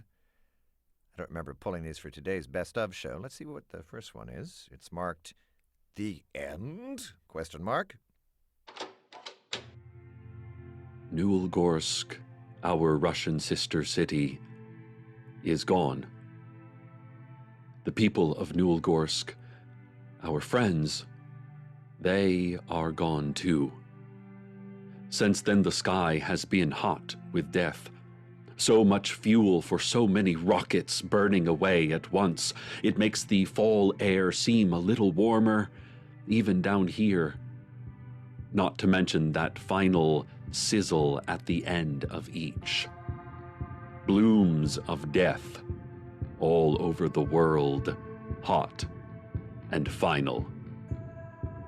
I speak to you for as long as I can from a world ending. 1983, our final year. I suppose as good a year as any. Josie Ortiz, once young, now middle-aged, will never go on to be the old woman she could have become. Lee Marvin, famed screen actor, will die having just turned 30, never to see another year pass. And I will go too, amidst a screaming of sirens that warn without helping, that make a show of protecting without protecting at all. I will never meet that someone who could have given my life depth and meaning, who could have been my other. I will only ever sit here, only have ever sat here behind this microphone until I am not ever again. Good night from a world-ending Night Vale. By all accounts, this is looking to be a good year. At least as good as 1983 has been. Josie Ortiz would like me to remind everyone that this Thursday she is holding a benefit for the Old Opera House. It will be a lavish evening with everything you would expect from a fancy night out, like a salad bar. Tickets are $100 and are not for sale to the likes of you. In other news, Simone Rigaudot, professor of earth sciences at the Night Vale Community College, says that her reality has split, that she is experiencing another history happening now, a history in which all of this ends.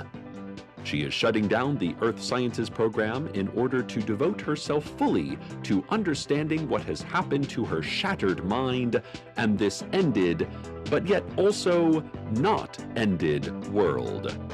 Well, best of luck in your new career, Simone. Oh yes, those were glorious days. These days, the world seems to never be ending for some and not others. The world is a worse place now than it ever was before, but far better than it ever will be again. The past is always better than the present, and the future is the worst of all. This next cartridge is marked Weather. Let's see what's on it.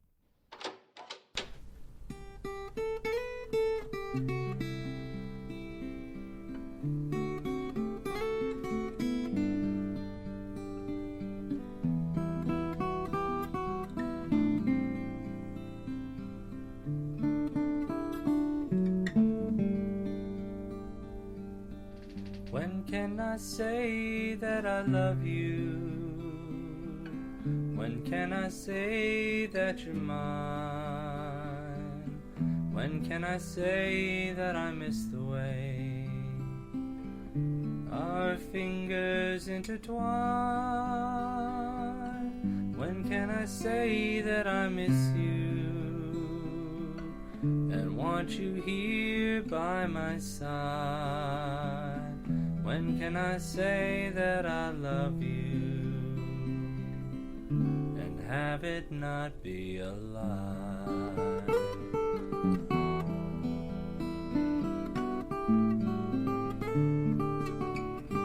When can I call you my sweetheart and have it not sound contrite?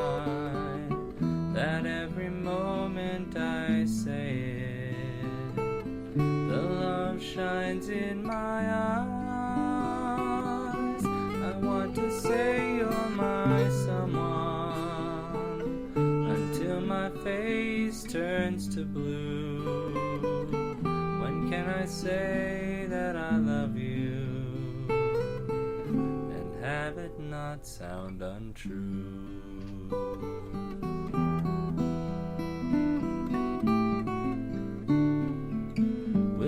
Emotion I ponder each time that I think of you.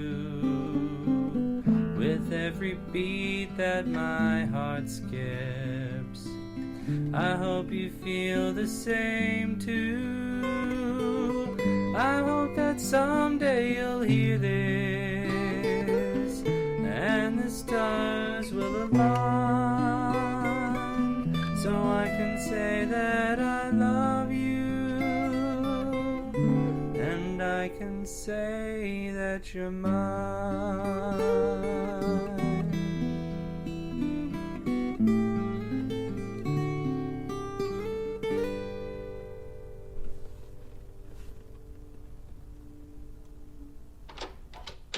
And I have one last clip here. There's a piece of duct tape on the plastic casing upon which someone has written a thick, shaky no. So let's play that. Listeners, I come to you with sad news. I think you know the news. I think we all saw what happened. To the family and friends of former Night Vale community radio host Leonard Burton, I extend my deepest sympathies. Not that my sympathies will do you any good. For what Leonard experienced is something that no human, no sentient being should ever have to experience.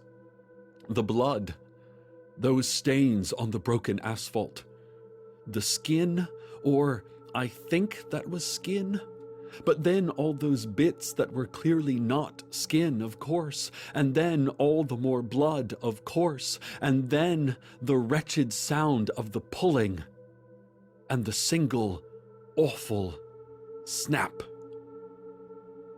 We will all remember the sound of the snap forever. There is more, but I cannot.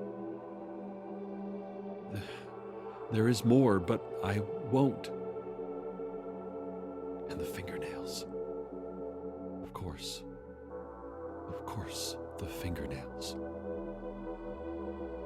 I mourn Leonard Burton with all my heart, and my liver and kidneys, with the bones of my toes and with my belly button. I mourn him with my armpit and neck sweat, every part of me, every facet, the physical of me. I mourn him with these. Leonard gave me my start. He took a chance on me. He gave me the life I have, and now he doesn't have life. It is an equation with a miswritten number. Nothing can be solved. It is an error. The City Council warned that the mess left from Leonard Burton's death is likely to draw street cleaners, and that we should all take shelter. Cover your mirrors, shade your eyes, stay indoors and mourn. Stay indoors and mourn. Leonard's death and my barely contained grief have been brought to you today by Shasta Cola. Shasta Cola, same great taste, low price. And now, moving forward as best we can to political news. Of course, the focus now is on the big debate about President Clinton. Who is he? What's a president? How did this strange news from the outside world reach our little desert hamlet? For that, let's bring in senior political analyst Lee Marvin, who, look what day it is. This is your 30th birthday.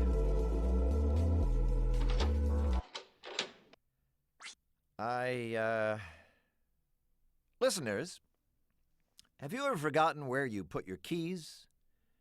You were certain they were on the mantle, but they were not. Have you ever missed an appointment because you were sure it was on Wednesday at noon, not Tuesday at 10? Have you ever remembered a life you did not lead?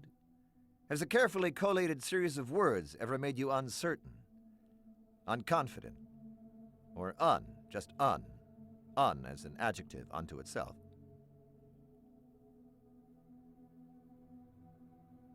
I do not remember that story at all. I do not like that story. That is a bad story. It was a better day earlier, back when I hadn't heard that story. This present, this now, is no good. No good at all. Stay tuned next for less of the best and more of the same. It's been a pleasure to fill in this week in my old job, Night Vale. Cecil will be back soon. Until then, this has been Leonard Burton.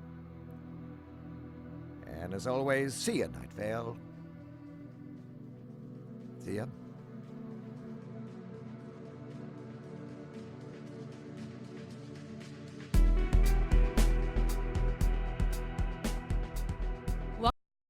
Wow, it's summer, everyone. It's not summer? Okay, I don't know what seasons are, and they sound like a social construct to me, but I do know that it's warm outside. It's warm outside in the specific place I'm in at this exact moment, so you know what that means. It's time to bust out your Welcome to Night Vale tank top.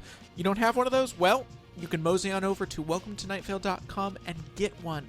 Have you earned a Subversive Radio Host patch? We have those too. Do you want Welcome to Night Vale temporary tattoos made by comic artist Kate Leth? Of course you do. We all do, but so few of us actually have them.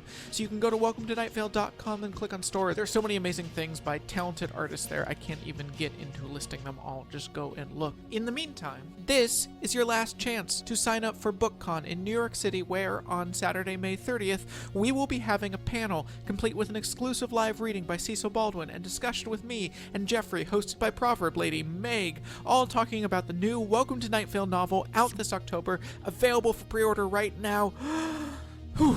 I just got the advanced copy of this novel. I'm holding it in my hands right now. It is beautiful. I wish there was a way to have it in all of your hands this very second. I'm so excited about it, but in the meantime, you can learn about how to pre-order it at welcometonightvale.com on our YouTube channel, youtube.com/welcometonightvale. Up right now is an interview with Jessica Hayworth, who designed both of our tour posters, the Scary Deer shirt, the Weird at Last shirt, many other things. She is one of those amazing artists I talked about earlier. Learn about her process of turning our weird words into weird images, and subscribe for more behind-the-scenes videos soon.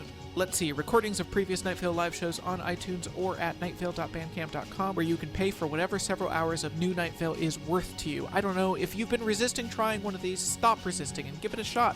They're some of our favorite stuff we've ever put out. Hey, I know I say the same thing in the same way every time, and that's boring. So let's start here instead. Thank you. Thank you to all of you who listen to this thing that we have been doing for almost 3 years for free, because we love doing it and we love you listening to it. Thank you, period, end of thought. Next thought. If you've enjoyed what we've done and would like to help keep this show going, free and without ads like it always has been, then please go to welcometonightvale.com and click on donate. A monthly donation really helps us out and helps us sustain this show. There are rewards for donating, like shirts and personal messages recorded for you by Cecil and Magical Vision. And if you can't do that, then just listen to our show and tell your friends about it. That's something we really appreciate too. Hey, thanks. Get the body you've always wanted. We know where it's buried and can lend you a shovel. Welcome to Night Vale.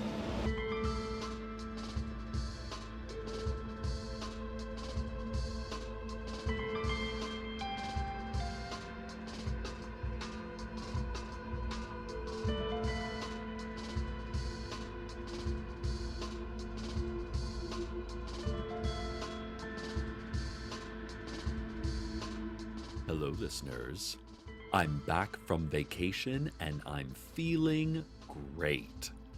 I, of course, miss being with Carlos in that desert otherworld and miss having so much time to relax with my boyfriend, but as with any vacation, it always feels good to come home. We had such a delightful time. Carlos and the massed army of nomadic giants that inhabit that place have managed to build a little paradise there. There's now a roller coaster, and an ice cream parlor, and a beach resort, hotel, and spa.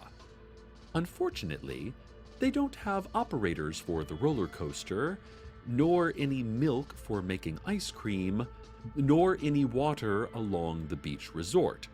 So most of those things just sit empty, except for the roller coaster, which is constantly running and filled with the same people who got on it over 2 months ago, unable to stop because no one knew how to build a brake system. There were terrified screams Dopplering up and down the otherwise quiet nights. Those people are just having the time of the rest of their lives. More on my trip later, but first, some breaking news. The Sheriff's Secret Police just announced that they have captured the faceless old woman who secretly lives in your home.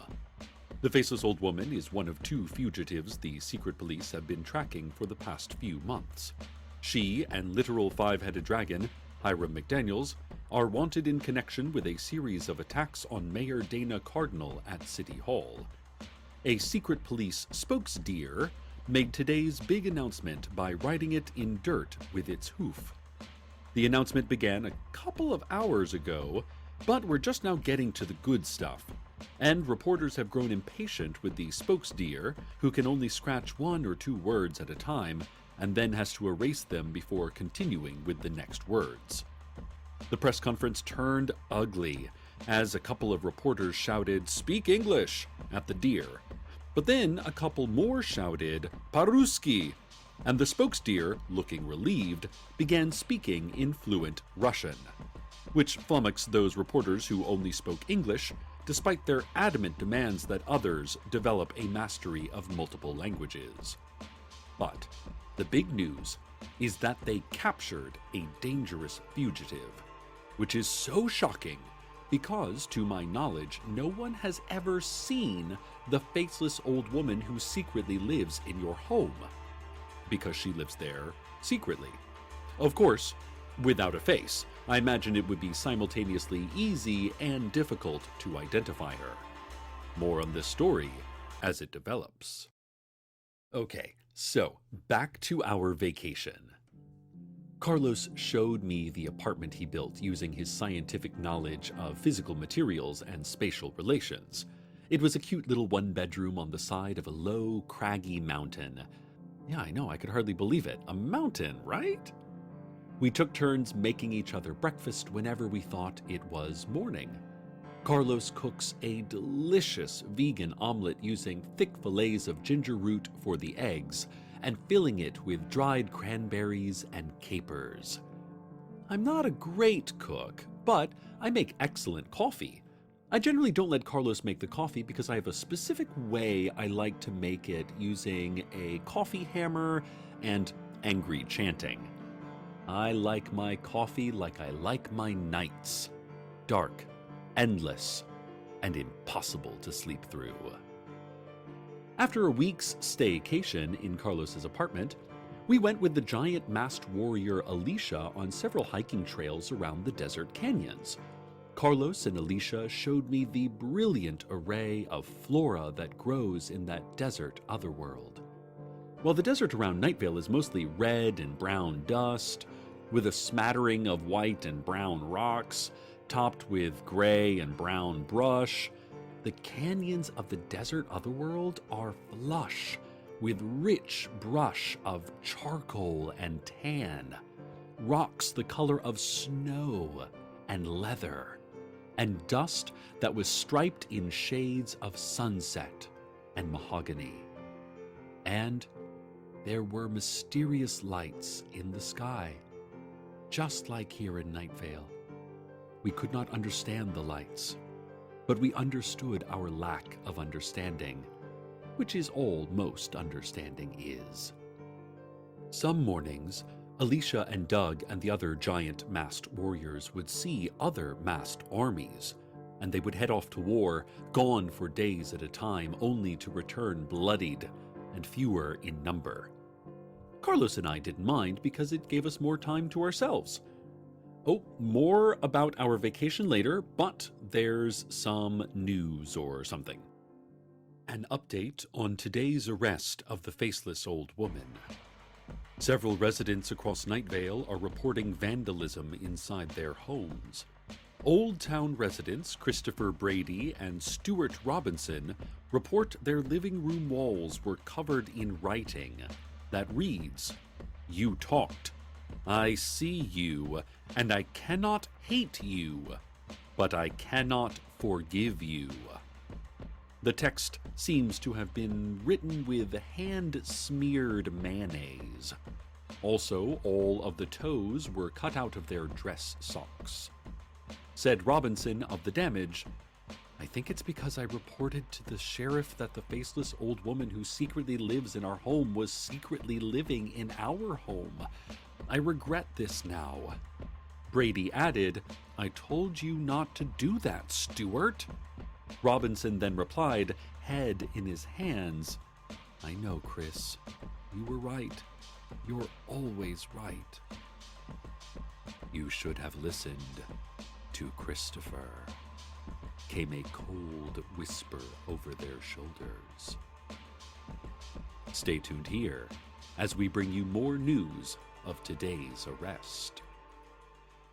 And now it's time for another edition of my popular advice segment, Hey There, Cecil.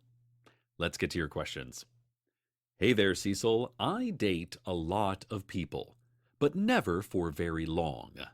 I find that while I sometimes say I love you to my girlfriend or boyfriend at the time, I don't think I have ever meant it. How do you know if you're in love? Signed, Loveless in the Barista District. Hey there, Loveless. I think when you're truly in love, you'll know it. But you have to be in the right place with yourself to find that love. As my mother used to tell me, you can't learn to love others until you learn that others are fiction, and that self is unreliable. Next question. Hey there, Cecil. My husband and I regularly host dinner parties for our neighbors and vice versa. When our neighbors come over to the house, they never take off their shoes. I personally don't have a problem with that, but my husband thinks it's rude. What's your take? Signed, Unshod in Old Town. Hey there, Unshod. Ooh, this is pretty clear cut to me. It is customary when you enter a person's home that you must always remove your shoes. Then you must remove their shoes. You must hold that person down, take their shoes, just get their shoes off. This is standard etiquette. We've got time for one more question. Hey there, Cecil. Do you know the tower, the one that casts no shadow?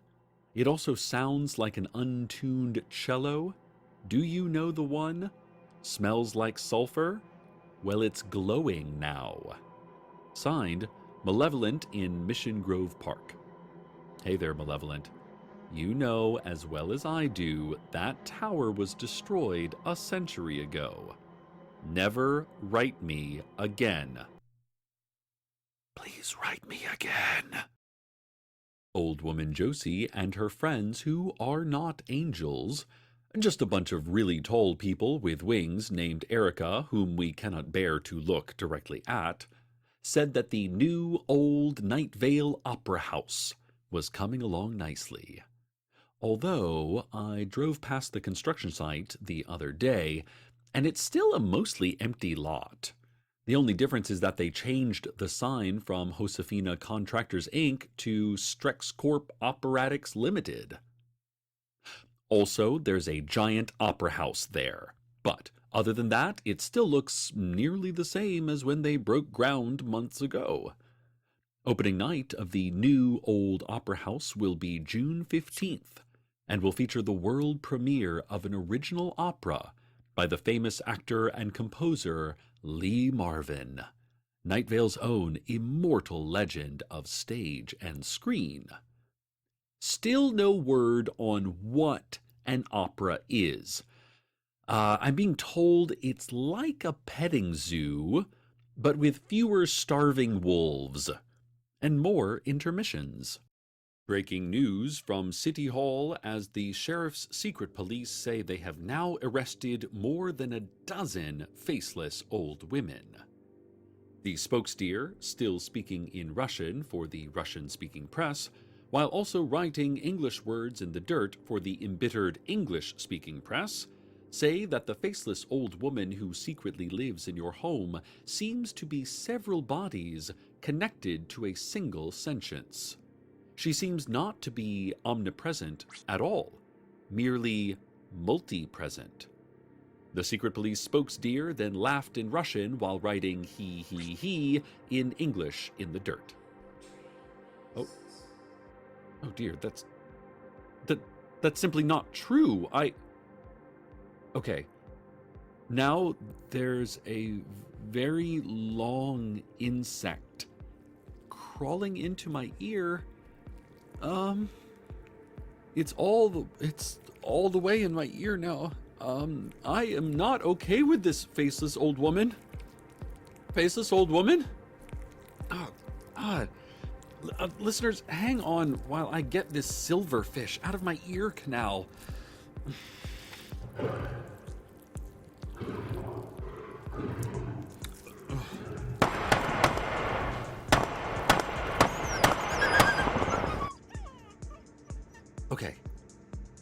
Okay, so traffic. It looks pretty bad out there. We've got a jackknifed 18-wheeler on the shoulder of westbound Route 800 near Exit 4 causing serious delays. And the bus depot on Somerset, a fire hydrant was cracked open and now space and time have collapsed. Okay, I'm sorry, listeners. I'm taking my headphones off. I'm having a hard time hearing myself. I think the faceless old woman really did damage to my ear. Anyway, traffic's awful, of course, always is. Don't drive on Somerset unless you want all of your matter collapsing into a singularity. Really glad to be home. Great homecoming. An update now on the multiple arrests of the faceless old woman who secretly lives in your home.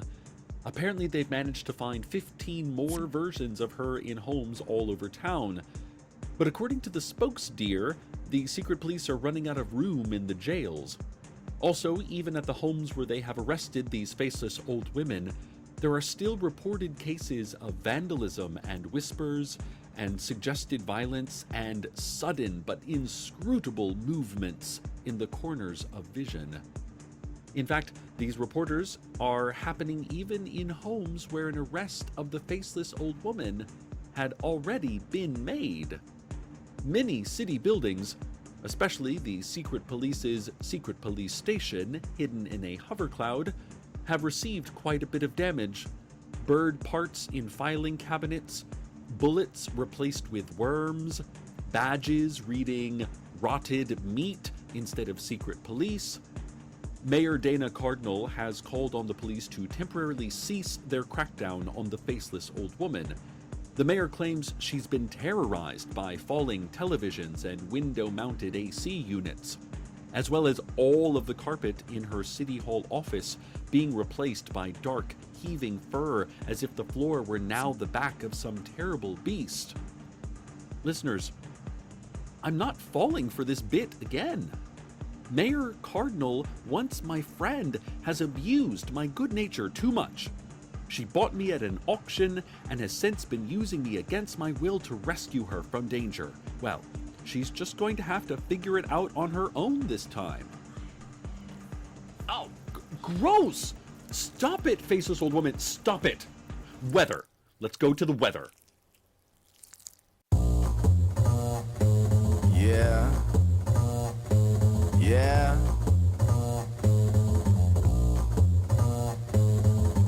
The reason that I'm not a nihilist is someday I wanna live like in Star Trek. And I know that we'll never build starships until we tackle poverty, war, and hardships. So we fight overnight and over lifetimes, organized for that warp drive. And of course I realize that we're a long way from it, but what better reason to start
stories told in a vacuum. There is no prophecy lighting our way. There is just a lot of darkness to be afraid of. So it's a good thing we are not afraid. There is no Superman in that phone booth. There is no rewarding our faith. There is no one who can save us. So it's a good thing we don't need to be saved. There are no starships in low Earth orbit. No aliens to save us from ourselves. There is no voice willing to speak for us. So it's a good thing we know how to yell. There is no chosen one, no destiny, no fate. There's no such thing as magic. There is no light at the end of this tunnel. So it's a good thing we brought matches.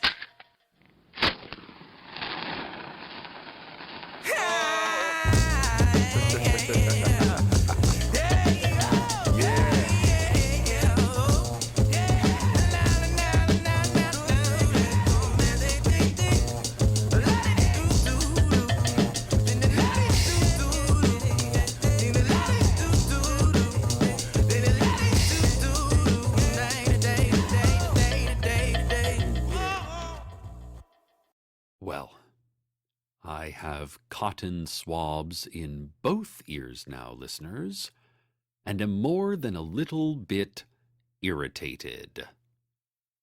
But on with the news.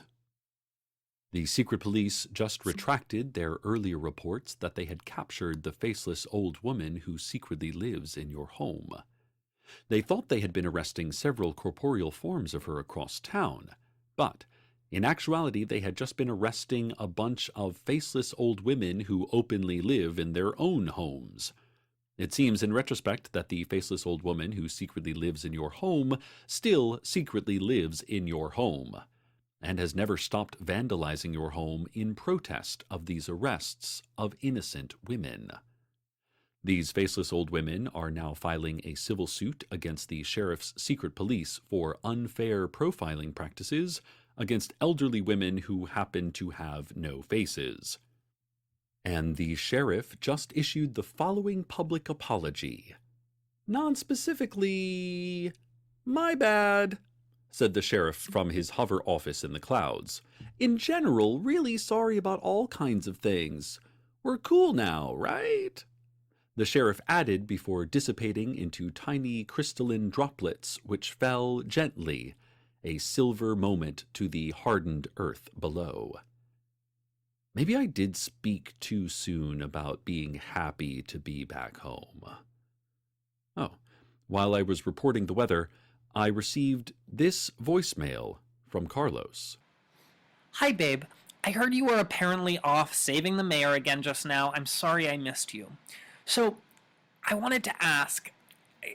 I was so afraid to ask while you were here because I didn't want to complicate our peaceful vacation with difficult choices, but here it goes. Cecil, remember that building? The simple rectangular building with a tall point atop it covered entirely in a tarp? You asked several times what that tarp was covering, and I said I didn't want to say, yet. And you remember the familiar-seeming man wearing dark sunglasses with what looked like bloodstains on his shirt, but I assured you was just barbecue sauce? Well, he built that building under the tarp. Cecil, it's a radio station. Kevin built a radio station. He doesn't seem to be planning anything evil. In fact, he seems pretty relaxed and friendly these days. He built it for anyone who wants to broadcast or listen to broadcasts. And it got me thinking, and I mean, you don't have to decide now, and you don't even have to decide yes at all. But would you ever think about? Would you ever consider? Oh, this is tough to ask on voicemail. Just call me, okay? Call me when you're off the air. I love you. Yes. Yes, I would, Carlos. I think I really would. It was so serene there. So lovely. Okay. Private thoughts done. Let's turn my microphone back on now. Well, listeners, I wonder what Carlos might be trying to ask me. I mean, it's probably nothing, and even if it was something, I don't think I would move away or anything. Move away? No one said anything about moving away. Who moves away? I have to stick around a bit anyway, because my sister and brother-in-law are going out of town for a couple of weeks and need me to look after my niece, Janice. I don't want to disappoint Janice. I mean, how could I disappoint Janice? By moving away? Why do you keep saying that? Who's moving away? Not me. So, I'll be sure to stay very focused on being a good uncle and guardian. Plus, apparently the mayor needs me around to save her all the time. Hate to leave that behind. Stay tuned next for the sound of folding cardboard and long strips of tape. And to all of the faceless old women living secretly or living otherwise, fight the good fight. Just leave me out of it, okay? Yeah, these cotton balls are already soaked. And to everyone else, good night, Night Vale. Good night.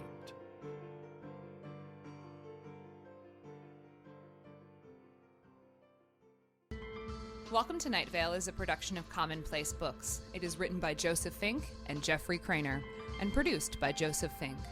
The voice of Night Vale is Cecil Baldwin. The voice of Carlos was Dylan Marin. Original music by Disparition. All of it can be found at disparition.info or at disparition.bandcamp.com. This episode's weather was Matches by Sifu Hotman. Find out more at sifuhotman.bandcamp.com. That's SIFU Hotman. Comments, questions, email us at info@welcometonightvale.com or follow us on Twitter at Night Vale Radio. Check out welcometonightvale.com for more information on this show, as well as all sorts of cool Night Vale stuff you can own. And while you're there, consider clicking the donate link. That'd be cool of you. Today's proverb: don't be afraid of the dark. Be afraid of all of the terrible things that are hiding there, and the terrible things they will do.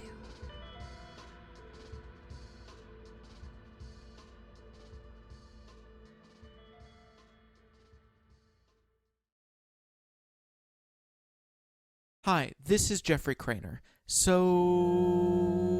here's some news. In September, the Night Vale live show will be returning to the UK and Ireland. This will be a brand new script that we've never done there before, and it will feature surprise guest stars, live backing music by Disparition, live weather music by Jason Webley, and, most importantly, live Cecil welcoming you personally to Night Vale. There will be shows this September in, get ready, here we go, Glasgow, Edinburgh, Dublin, Newcastle, Birmingham, Leeds, Manchester, Cardiff, Bristol, and, of course, London. Tickets go on sale the morning of June 5th, this Friday. Head over to welcometonightvale.com and click on live shows to see the schedule and to get tickets.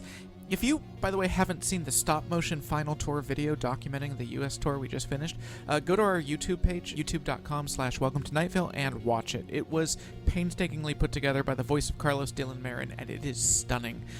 Speaking of that tour, we put the last remaining stock of the tour's posters and t-shirts, both designed by the ever-amazing Jessica Hayworth, onto our online store. They will be available until they run out, which will be soon. There's not that many left. Also up there, a shirt with an alternate Night Vale logo designed by Rob Wilson, who did the original logo.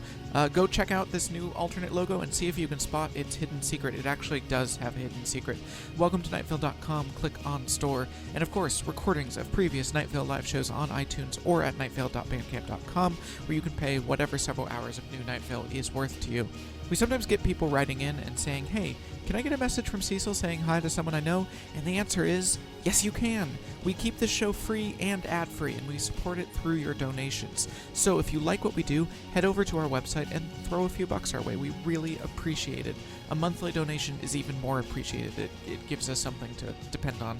There are all sorts of little rewards for donating, and as promised, if you donate a little more, Cecil will record a message to whoever you want from close to the halfway point in 2015.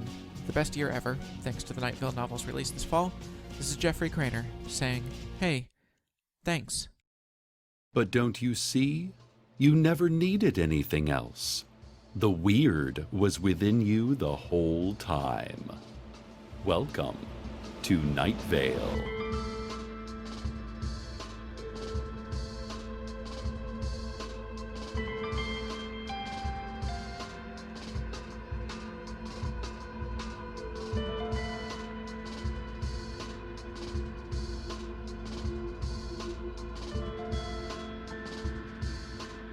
Hello, listeners.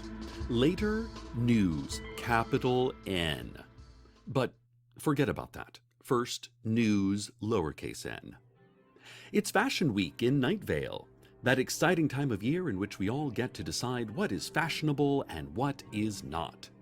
To use the charming colloquialism, we decide what is in the sphere and what is spared from the sphere. This is Night Vale's hippest event, and everyone is there because it is required by law. So everyone is there and scared, and it is hip as heck. Michelle Wynn is the only one that doesn't look scared.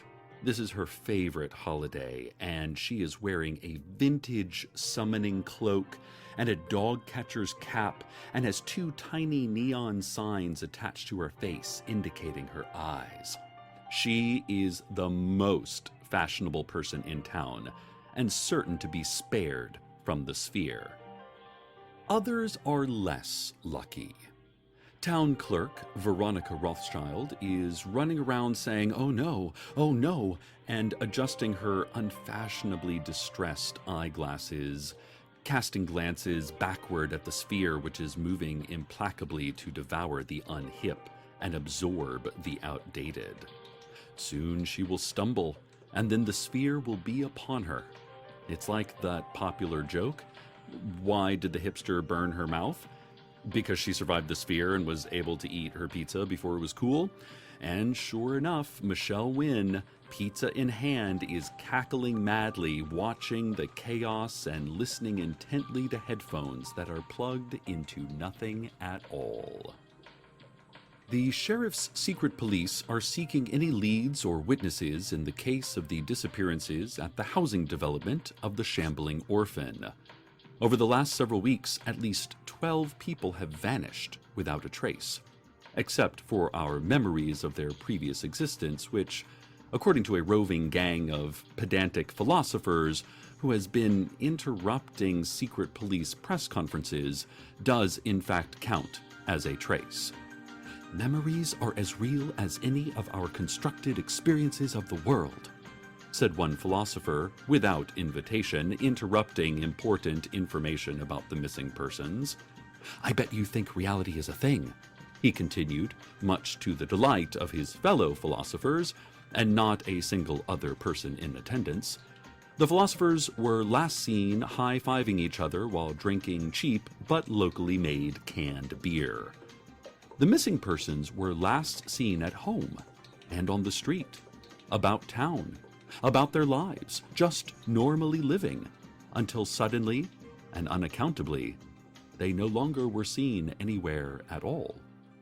Residents of the Shambling Orphan and the nearby development, the Desert Pines, expressed mild concern over their strong fears about their abject terror. More on this story as we grasp at narrative threads that can assuage our helplessness in the face of inexplicable tragedy.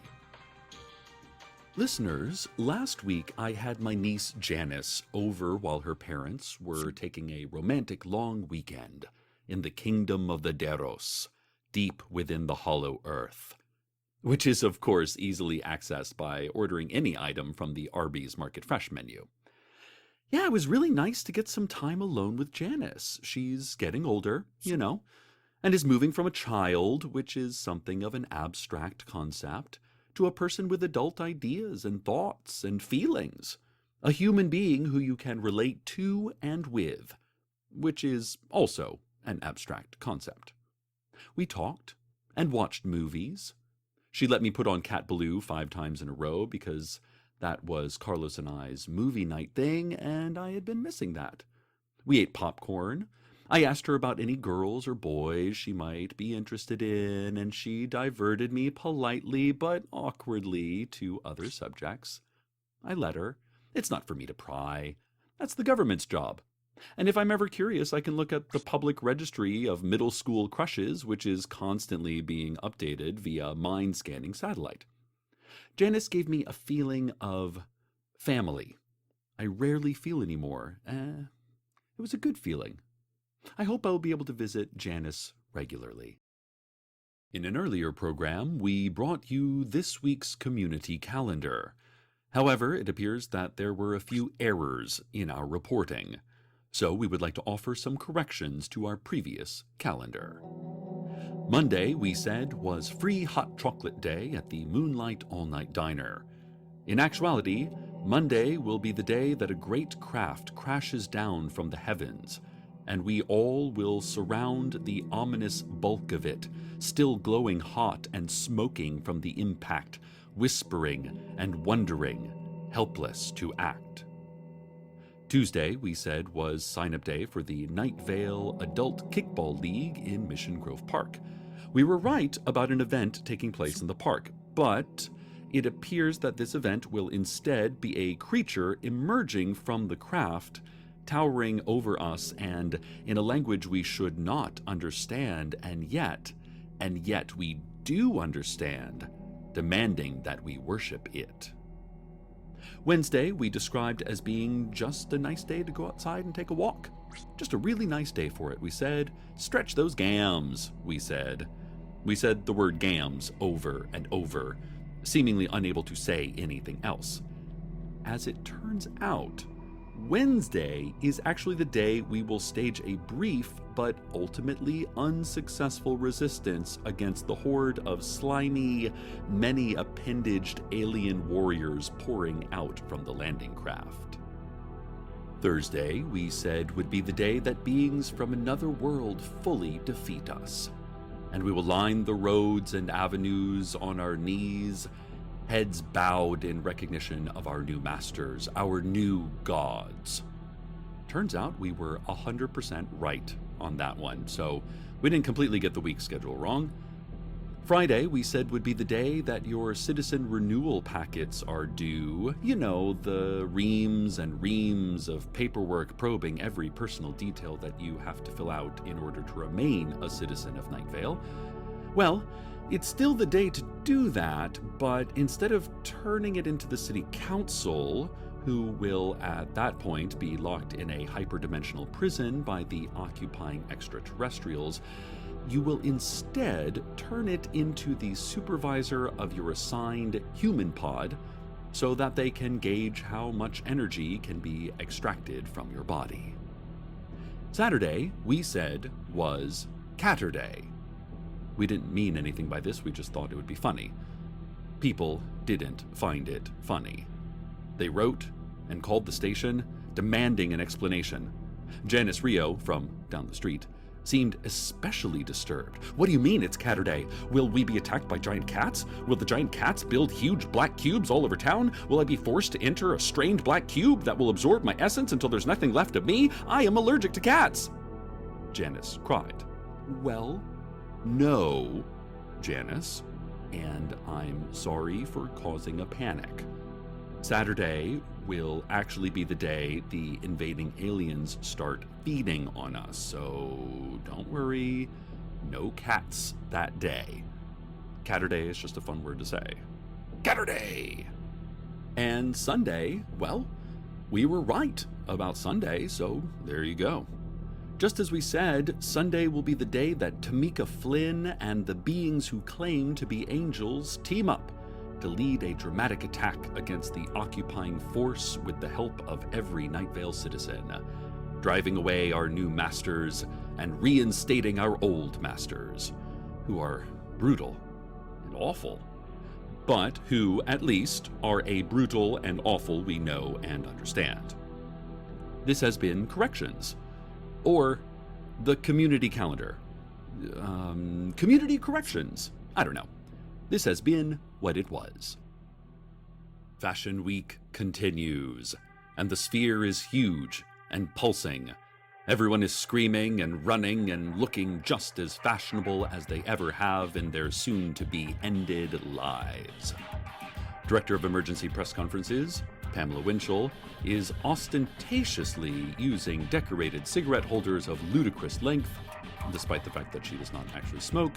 She's not holding them delicately between her first two fingers, but instead gripping hundreds of cigarette holders in her fist like a quiver of arrows. See how hip, she is saying in a booming voice, levitating quite fashionably 3 feet off the ground. See how absolutely of the time I am. The sphere hums next to her for a moment, and then it rolls by, leaving her be. So it seems like this year holding a quiver of cigarette holders is very spared from the sphere indeed. Good survival tip there. Old woman Josie, speaking from the headquarters of Strex Operatic Limited, said that the new old Night Vale Opera House is complete, and that rehearsals are under full swing for opening night on June 15th of a brand new opera written, composed, directed by, and starring legendary screen actor Lee Marvin, who will also form the entirety of the cast and will be selling concessions during intermission. Josie said that Night Vale citizens should expect some of the usual disruptions resulting from rehearsal of any kind of live performance, namely stop-and-go traffic in a several-block radius around the theater, a wake of buzzards circling over the city, and a slight uptick in the number of patients at the emergency room. So, it sounds like this opera, whatever opera means and whatever it is, will be a blast. And now, traffic. A man came and went. He was here before and now isn't. How briefly the moment of is before the endless was. He was not a serious man, but then this is not a serious life. We all heard him speak, did we not? We still do. He is speaking still, even though he is not anything else at all. How comforting the continuation of communication past that point. He was our tour guide through the cosmos, he would say, and then apologize for saying it. He was not a serious man.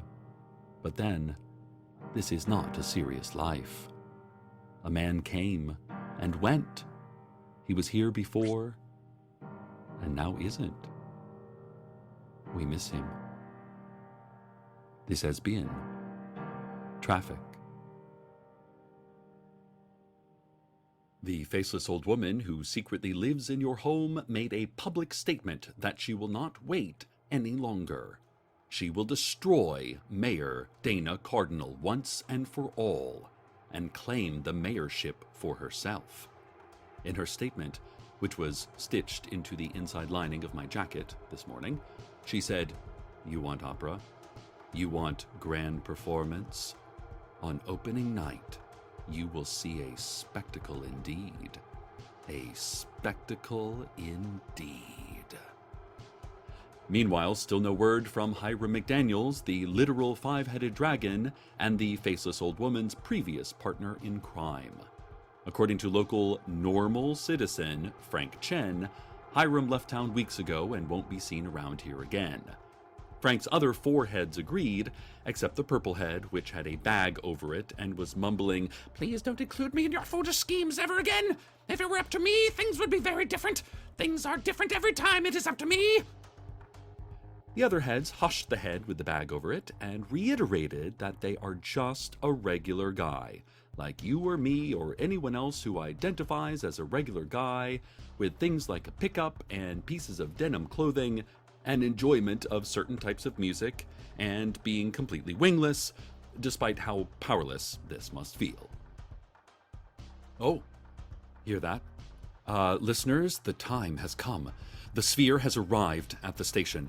It hums, looming, it considers, humming, it looms. The sphere will decide whether this station and the souls within it are hip enough to be spared. I tell you now that I did not prepare for the sphere. It's not that I forgot, it is that I do not care, and I am not afraid. I don't know. I wore leather pants and a Hawaiian shirt and a baseball hat made of honeycomb. I just wore the same thing I slept in last night. If I get ingested by a fashion-conscious sphere for wearing comfy casual clothes, then that'll just be what happened to me. I don't write the story of my life, I only live it. So, while the sphere does whatever it will do next, I take you all, well, all of you hip enough to still remain, to the weather.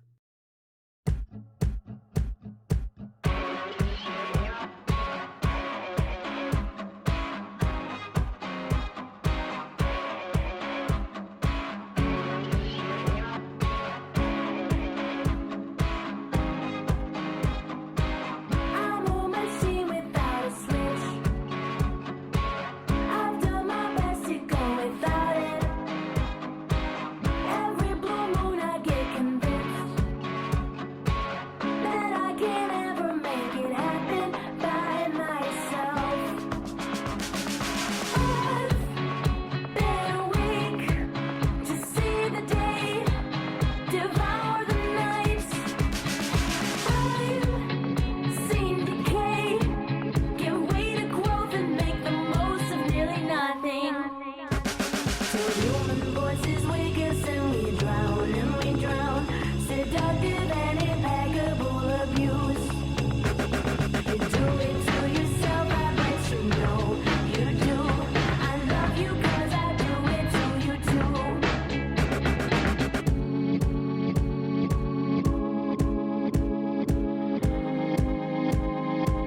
These lofty thoughts are killing me.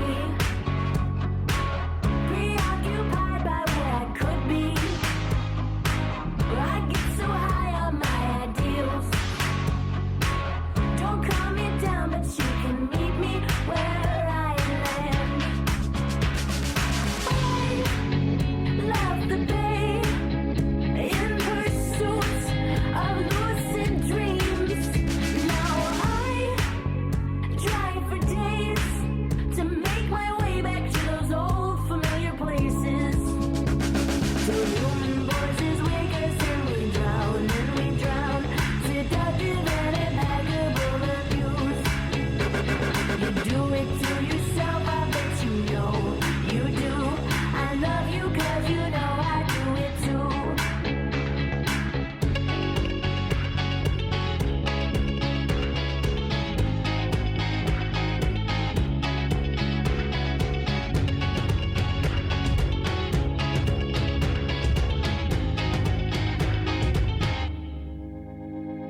Oh, when the mountains gotta move, I push myself to circumvent it. And when I reach the other side, I see we've both been reinvented. I've been awake to see the day, devour the night. I've seen decay, give way to growth and make the most of nearly nothing. Till human voices wake us and we drown, seductive and impeccable abuse. You do it to yourself, I bet you know you do. I love you 'cause I do it to you too. Till human voices wake us and we drown, seductive and impeccable abuse. You do it to yourself, I bet you know you do. I love you 'cause I do it to you too.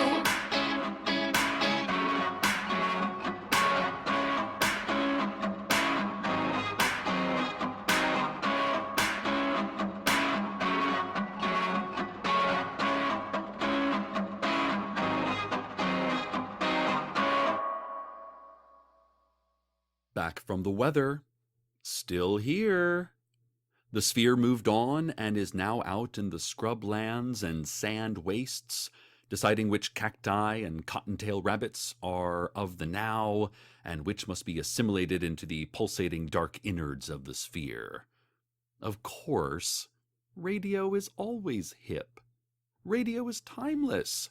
Community radio exists outside of time and space, and so is the most fashionable thing of all. Of course, we all know this. So it's good that our station was spared and that I will continue doing radio for the foreseeable future. I'm not stopping radio broadcasting. I won't be doing it here, but I'll be continuing to do it. Right. So I guess it's time then.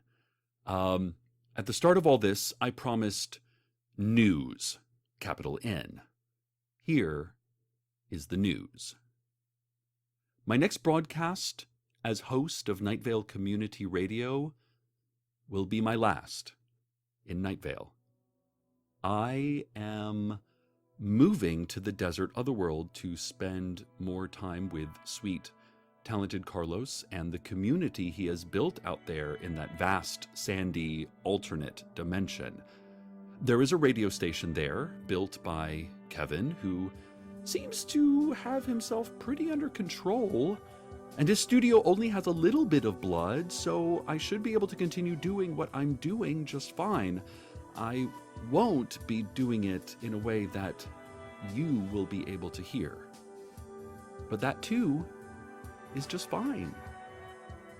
I've missed Carlos greatly, and I've also grown weary of a mayor that can't protect herself, of a town that fears outsiders, of a faceless old woman who secretly lives in my home and publicly wants to do me harm. And I think of a desert otherworld where it is always sunny and mountains are real. There is a helpful masked army that can build anything, and your cell phone battery never dies, even if reception is 4G at best. There is the question, is Night Vale worth it? Is Night Vale good? Is it a good town? Well,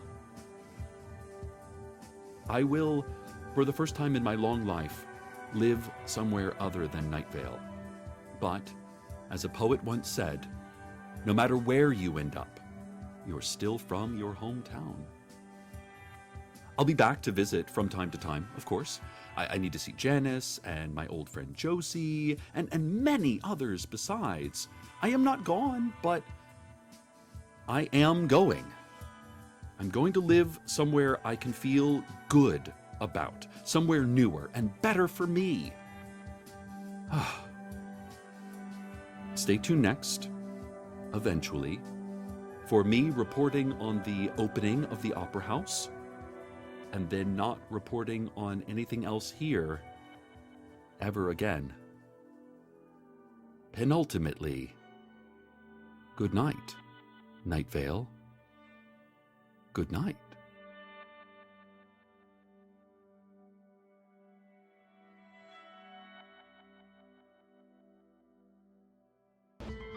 Welcome to Night Vale is a production of Commonplace Books. It is written by Joseph Fink and Jeffrey Craner and produced by Joseph Fink. The voice of Night Vale is Cecil Baldwin. Original music by Disparition. All of it can be found at disparition.info or at disparition.bandcamp.com. This episode's weather was Evelyn by Kim Tillman and Silent Films. Find out more at twitter.com/thekimtillman. 3 years later, here we are. This is the end of our third year of making a podcast, and they have been the strangest and most wonderful 3 years of our lives. And that is because of you. So thank you. Thank you. Thank you. Our fourth year promises all sorts of amazing things, some of which I can tell you about, like the Welcome to Night Vale novel, 400 pages of brand new Night Vale exploring the people of the town and a certain man in a tan jacket holding a deerskin suitcase. That comes out in October, and you can pre-order it now wherever books are sold. There will also be live shows, of course. We have so far done well over 100 live shows in 11 different countries, to longtime fans and to people who have never heard of us, and it has been a blast every time. Speaking of tour, we are coming to the UK and Ireland in September. That's one of the things happening this year, and tickets are on sale now as we speak. This will be a script we've never done in the UK, with Cecil and guest stars and live music by Disparition and live weather by Jason Webley. So if you live near or can get to Glasgow, Edinburgh, Dublin, Newcastle, Birmingham, Leeds, Manchester, Cardiff, Bristol, or London, go to welcometonightvale.com and click on live shows to see the schedule and to get those tickets. This fourth year will also bring things that I just can't tell you about yet because we're still working on them, but just know that we love making things, and we love making them for you, and that's what we're going to keep doing for as long as human mortality lets us. We could never have made it through these 3 years producing almost an hour of free entertainment a month without the support of everyone who donates to us. So if you do already, thank you so much. And if you don't, thank you for listening, really. And if you happen to have some spare money and our show has helped you out at all, please consider sending some of it our way. Welcome to nightvale.com and click on donations. Thank you. We all have to start somewhere. We all have to end somewhere too, but let's concentrate on the other thing. Welcome to... Well, welcome to a desert otherworld.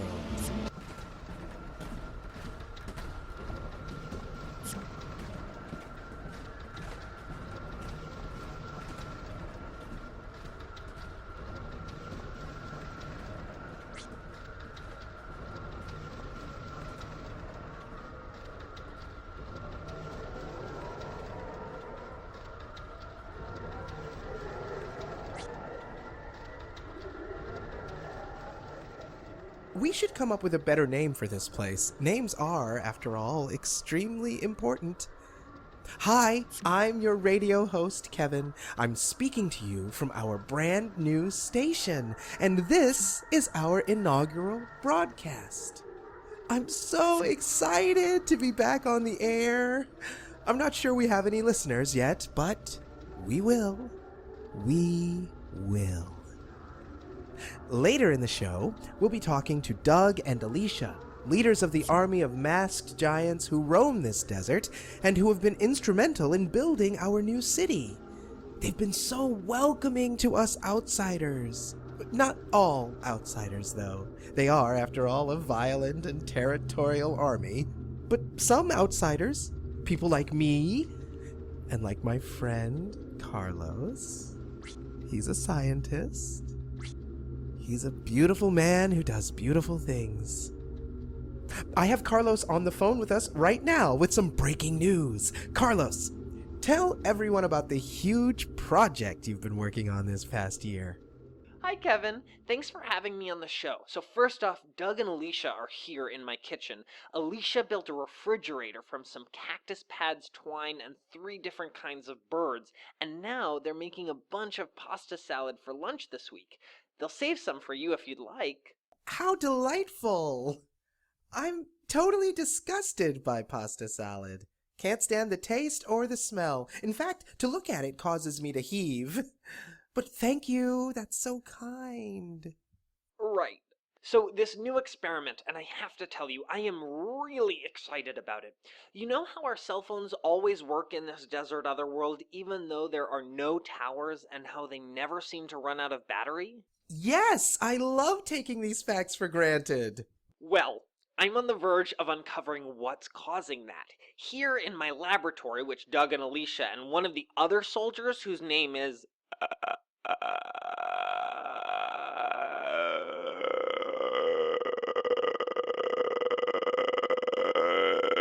built for me. I've been hard at work pacing about in front of a row of conical flasks, beakers, and wide tubes, furiously writing Greek letters and Arabic numbers, and I think later today I will make an enormous breakthrough. What did you find out? I can't say yet. I'm just waiting on my computer to finish calculating the... Everything okay? I don't know. Alicia and Doug look really agitated. They're jumping up and down by the window. The other giant soldiers are running into formation outside. I need to see what's wrong. While Carlos checks on our favorite soldiers, let's get an update now on the roller coaster inhabitants. I'm referring to the roller coaster Doug and Alicia built for our new town months ago. It looks terribly fun. It has a tall first hill and a 90-degree drop-off that is almost 600 feet, I'm told. And then it goes into a series of loops and turns and figure eights, and then some spirals where the riders go upside down several times per second. And then there's a sheet of flames that as you approach, it looks like you're about to go right through the fire, but at the last second, the track spirals again and you go through the fire upside down. Oh, anyway, it's an exciting looking ride. I haven't been on it yet. That's because after they started it on its first trip, they haven't been able to stop it. They didn't invent brakes, so That's an issue. And even though they cut the power to the ride, it's still going with the same passengers caught in an interminable cycle of fun. Oh, we have Carlos back on the line again. Carlos? Doug and Alicia are gone. It turns out that the commotion was over another army marching along the horizon. Doug and Alicia ran screaming around the house and through the kitchen, overturning my cutting board and grabbing their weapons. Alicia took my chef's knife, and Doug made a makeshift slughorn out of one of my large funnels so that he could call their army to action. Good for them, protecting our community. No, but I was trying to explain that the other army was marching perpendicular to us. They were not marching towards us. This desert is filled with small armies always marching in different directions. We can't attack them all for no reason. And now my kitchen counter is demolished. Oh, it'll grow back. So, I'm so excited to learn more about your research into the strange properties of this region. I think you once called this desert otherworld the most scientifically interesting community in the U.S. Well, no, my exact words were... So, when do you expect the results? Sounds like whatever you come up with could possibly be a monumental shift in how we perceive thermodynamic laws. Well, I'm at my lab right now, hunched over my computer, waiting for it to complete its final report, then comparing its results to my thousands of handwritten notes from the past year. I believe I can pinpoint the exact source of this desert's energy. It shouldn't be long. Please don't rush me. Great. Let us know soon, though. While Carlos does that, perhaps I can tell you all a little bit about our new radio station. Take you on an audio tour, if you will. We have a tall broadcast tower made of stones and adobe. Those zigzaggy electrical bolts visibly shooting outward from the top of the tower, those are actual radio waves. Inside the building itself, we have a small broadcast booth with a couple of new mics. Some of the members of the masked army of giants helped me decorate my studio too. It was so empty and bloodless before. It required a lot of lizards and rodents, but it's finally starting to feel like home. I've got a producer's booth just off to my right. I can see my old intern Vanessa in there. Hi, Vanessa! We're a bit understaffed, so Vanessa has been having to act as my producer, as well as head of sales and marketing, and even answering phones. Good thing she has a doppelganger to help out. Most people kill their double, but that's such a waste of a good opportunity. The more, the merrier, the more productive, I say. Oh, and we're hiring right now. If you have experience in any of the following areas: ad sales, graphic design, office management, entomology, Fortran programming, falconry, or sports law, please send your resume to Radio Station, care of Kevin. We have no postal service in the desert otherworld, nor any mailboxes, so it's important that you carefully reread The Secret by Rhonda Byrne in order to wish your resume into my office. Sounds like Carlos is back on the line now. Did you get the results from your... Doug and Alicia are back. Oh, good! So wonderful to have dear friends around to be a part of your brilliant achievement. Yeah, but they are in no condition to celebrate the great strides of scientific study right now. Most of the army returned from fighting, but there are more than a dozen who did not. Alicia lost 2 fingers, and Doug is bleeding quite badly because of a compound fracture in his forearm. Everyone who returned is in treatable condition. I believe they'll be fine, but they're wounded and need lots of rest. And no more fighting for a long time. It's a mess over here. Good thing they have such a good and helpful friend in you. So, tell us about your study on the strange energy here in the desert. I can't yet. The army came in so quickly, dropping their weapons everywhere, along with some detached limbs that I don't even think belong to them. And all of my journals, which I had left out and open on my desk, have been rendered unusable. There are broken beakers and blood-soaked composition notebooks everywhere. I don't even know where to begin cleaning up all of this blood. I'm sorry, did you just say something? Nope. I just like your story. Carry on. Doug, come back. Kevin, I have to go. Doug just constructed a makeshift splint out of rocks and snakes. He just grabbed his axe and ran out the back door. Oh, and there goes Alicia. Stop going to war. You need rest. Call you back, Kevin. They can't go on like this. Listeners, I'm getting word of strong winds out of the east, stirring up dust devils and hurling plant debris and weak-willed animals through the air. This is a rare, sunless day for our otherworld desert. While Carlos tries to get his notes unbloodied, let's have a closer look at the weather.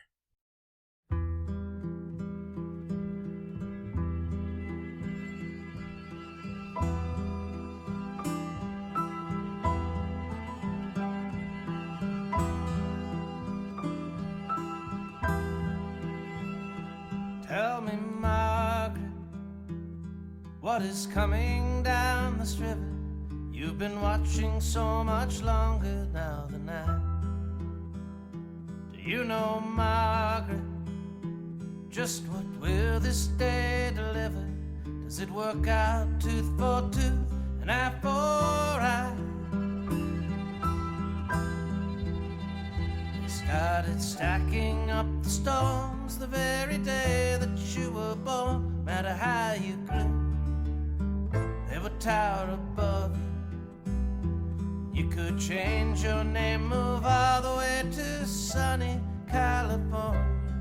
But when you start your life anew, does that long shadow follow you? Who was it, Margaret, that chose to resurrect you here for me in scattered lines of poetry? This distant, wistful girl I see reflected in your eyes. Forgive me, Margaret, all the ways I am mistaken, all the liberties I've taken. I projected you in costumes I don't think were quite your size. Now here I'm climbing up these stones 100 years from where you were born, looking for a song that could take me to you. And I have traced these roads, drove past your home in Burbank, California.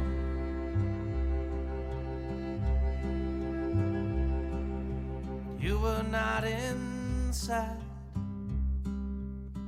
You found a better place to hide.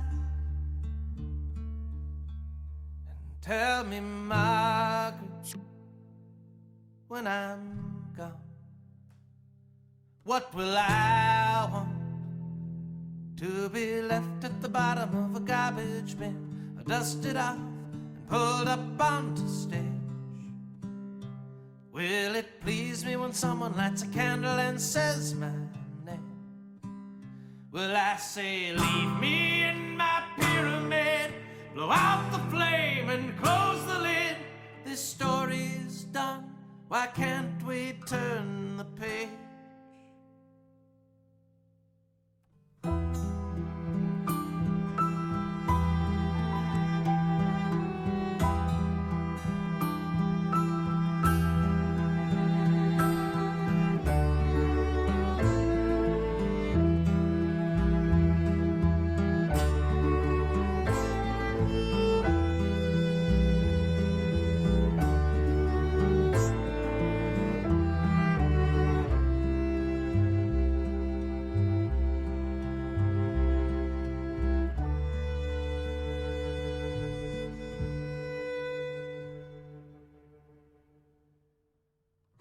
At the bottom of a garbage bin, the bottom of a garbage bin, at the bottom of a garbage bin, the bottom of a garbage bin, at the bottom of a garbage bin, at the bottom of a garbage bin, at the bottom of a garbage bin. at the bottom of the garbage bin. Leave me in my pyramid at the bottom of the garbage bin. Just leave me in my pyramid at the bottom of the garbage bin. Will it please me when someone lights a candle and says man at the bottom of the garbage bin? Will it please me when someone lights a candle and says man at the bottom of the garbage bin?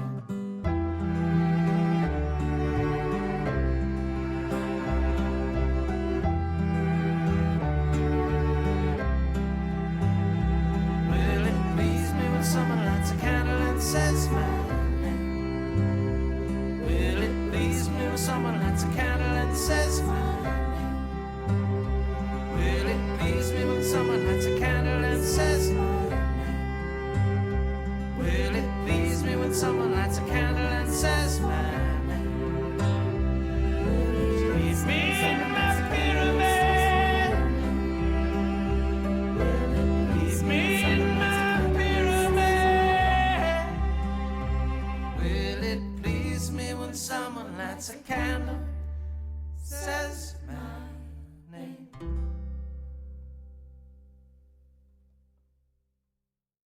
Wow! That weather report was informative! I had no idea how dangerous a storm that was until I heard that report. To be a radio broadcaster who gets to tell stories about things that make us unhappy thrills me to my bones. Because by telling people about all that can make us unhappy, I prepare them to truly enjoy those happy moments when they come. Once, my hometown of Desert Bluffs had a deadly outbreak of throat spiders. Hundreds were diagnosed with this usually treatable disease, but it was a particularly virulent strain, and many people died or were left without voices and lower jaws when it was all over. Almost a day wouldn't go by where you didn't hear a fit of strenuous coughing punctuated by a muffled pop, only to turn around and see a cascade of tiny spiders pouring over the craggy ledge that used to be a person's lower teeth. Each day, I got to report these upsetting stories. But the best part about it was when Desert Bluffs residents eventually stopped losing part of their faces to throat spiders, and we all rejoiced in our newly healthy and happy lives. As the saying goes, it's always dawn. Oh, and speaking of sunshine, Carlos just arrived here, live in the studio with me. Carlos? Did you go out in this weather? You're covered in dust, and those look like friction burns in the shape of lab goggles on your face. Are you okay? Did Doug and Alicia make it back? Not yet. What is this all over your studio? Is that barbecue sauce? Oh, that? That's just blood. And some old bones and loose teeth and beaks and things. I finally decorated.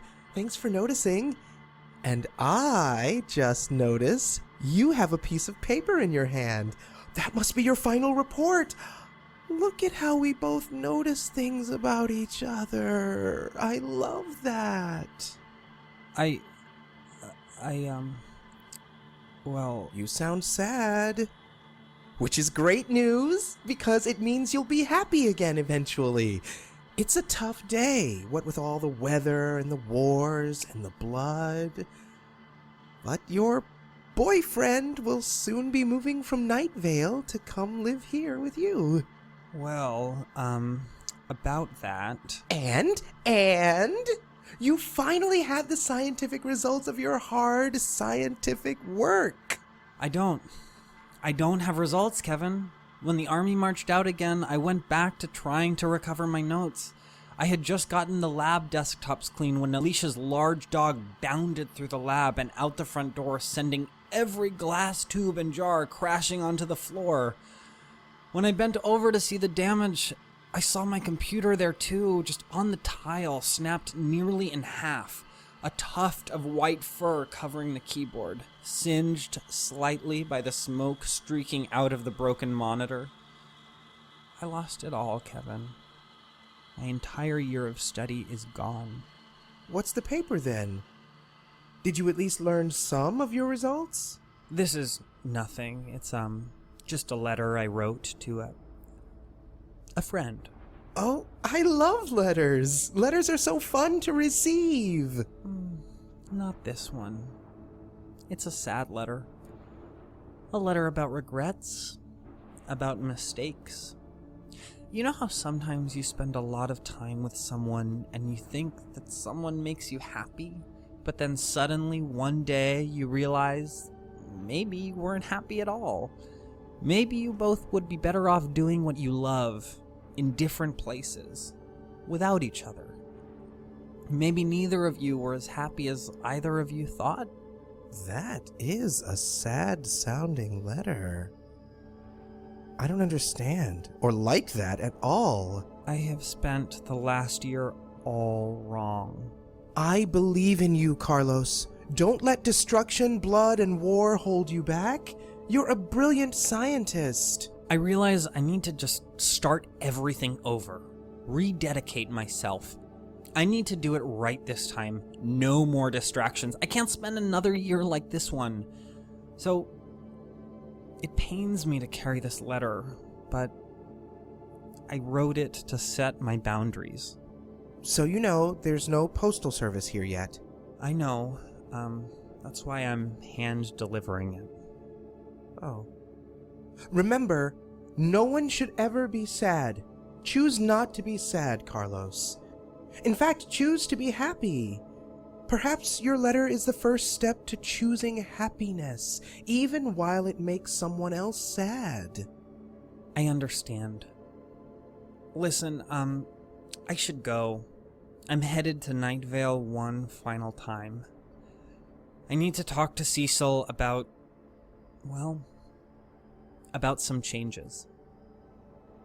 Thanks for everything, Kevin. You've been so kind to me in this difficult year. Goodbye, Carlos. Well, it's a shame that our huge scientific breakthrough didn't quite happen today. As the old phrase goes, the best laid plans of mice and men are completely different kinds of plans altogether. Very different creatures, those two. But it's not a total wash. Our next show should feature spine-tingling adventure stories about today's desert battles. We have so much to do, us. So much to explore and understand. So much to make here in our great desert otherworld. Say, we really do need a name for this place. Things without names don't really exist. So, I'm going to call this... well... I'm going to call it Desert Bluffs! Desert Bluffs was the name of my hometown, and by naming it Desert Bluffs, this place becomes my new hometown. We are in my home. We are in Desert Bluffs, no matter where we are in space or time.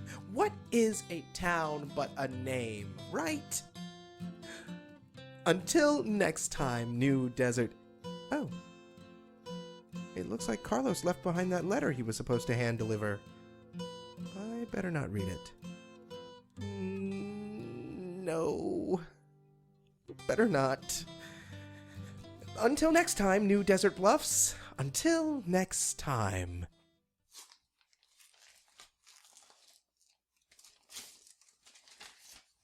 Oh. Oh no. This is so sad. No. I don't like this. I am sad.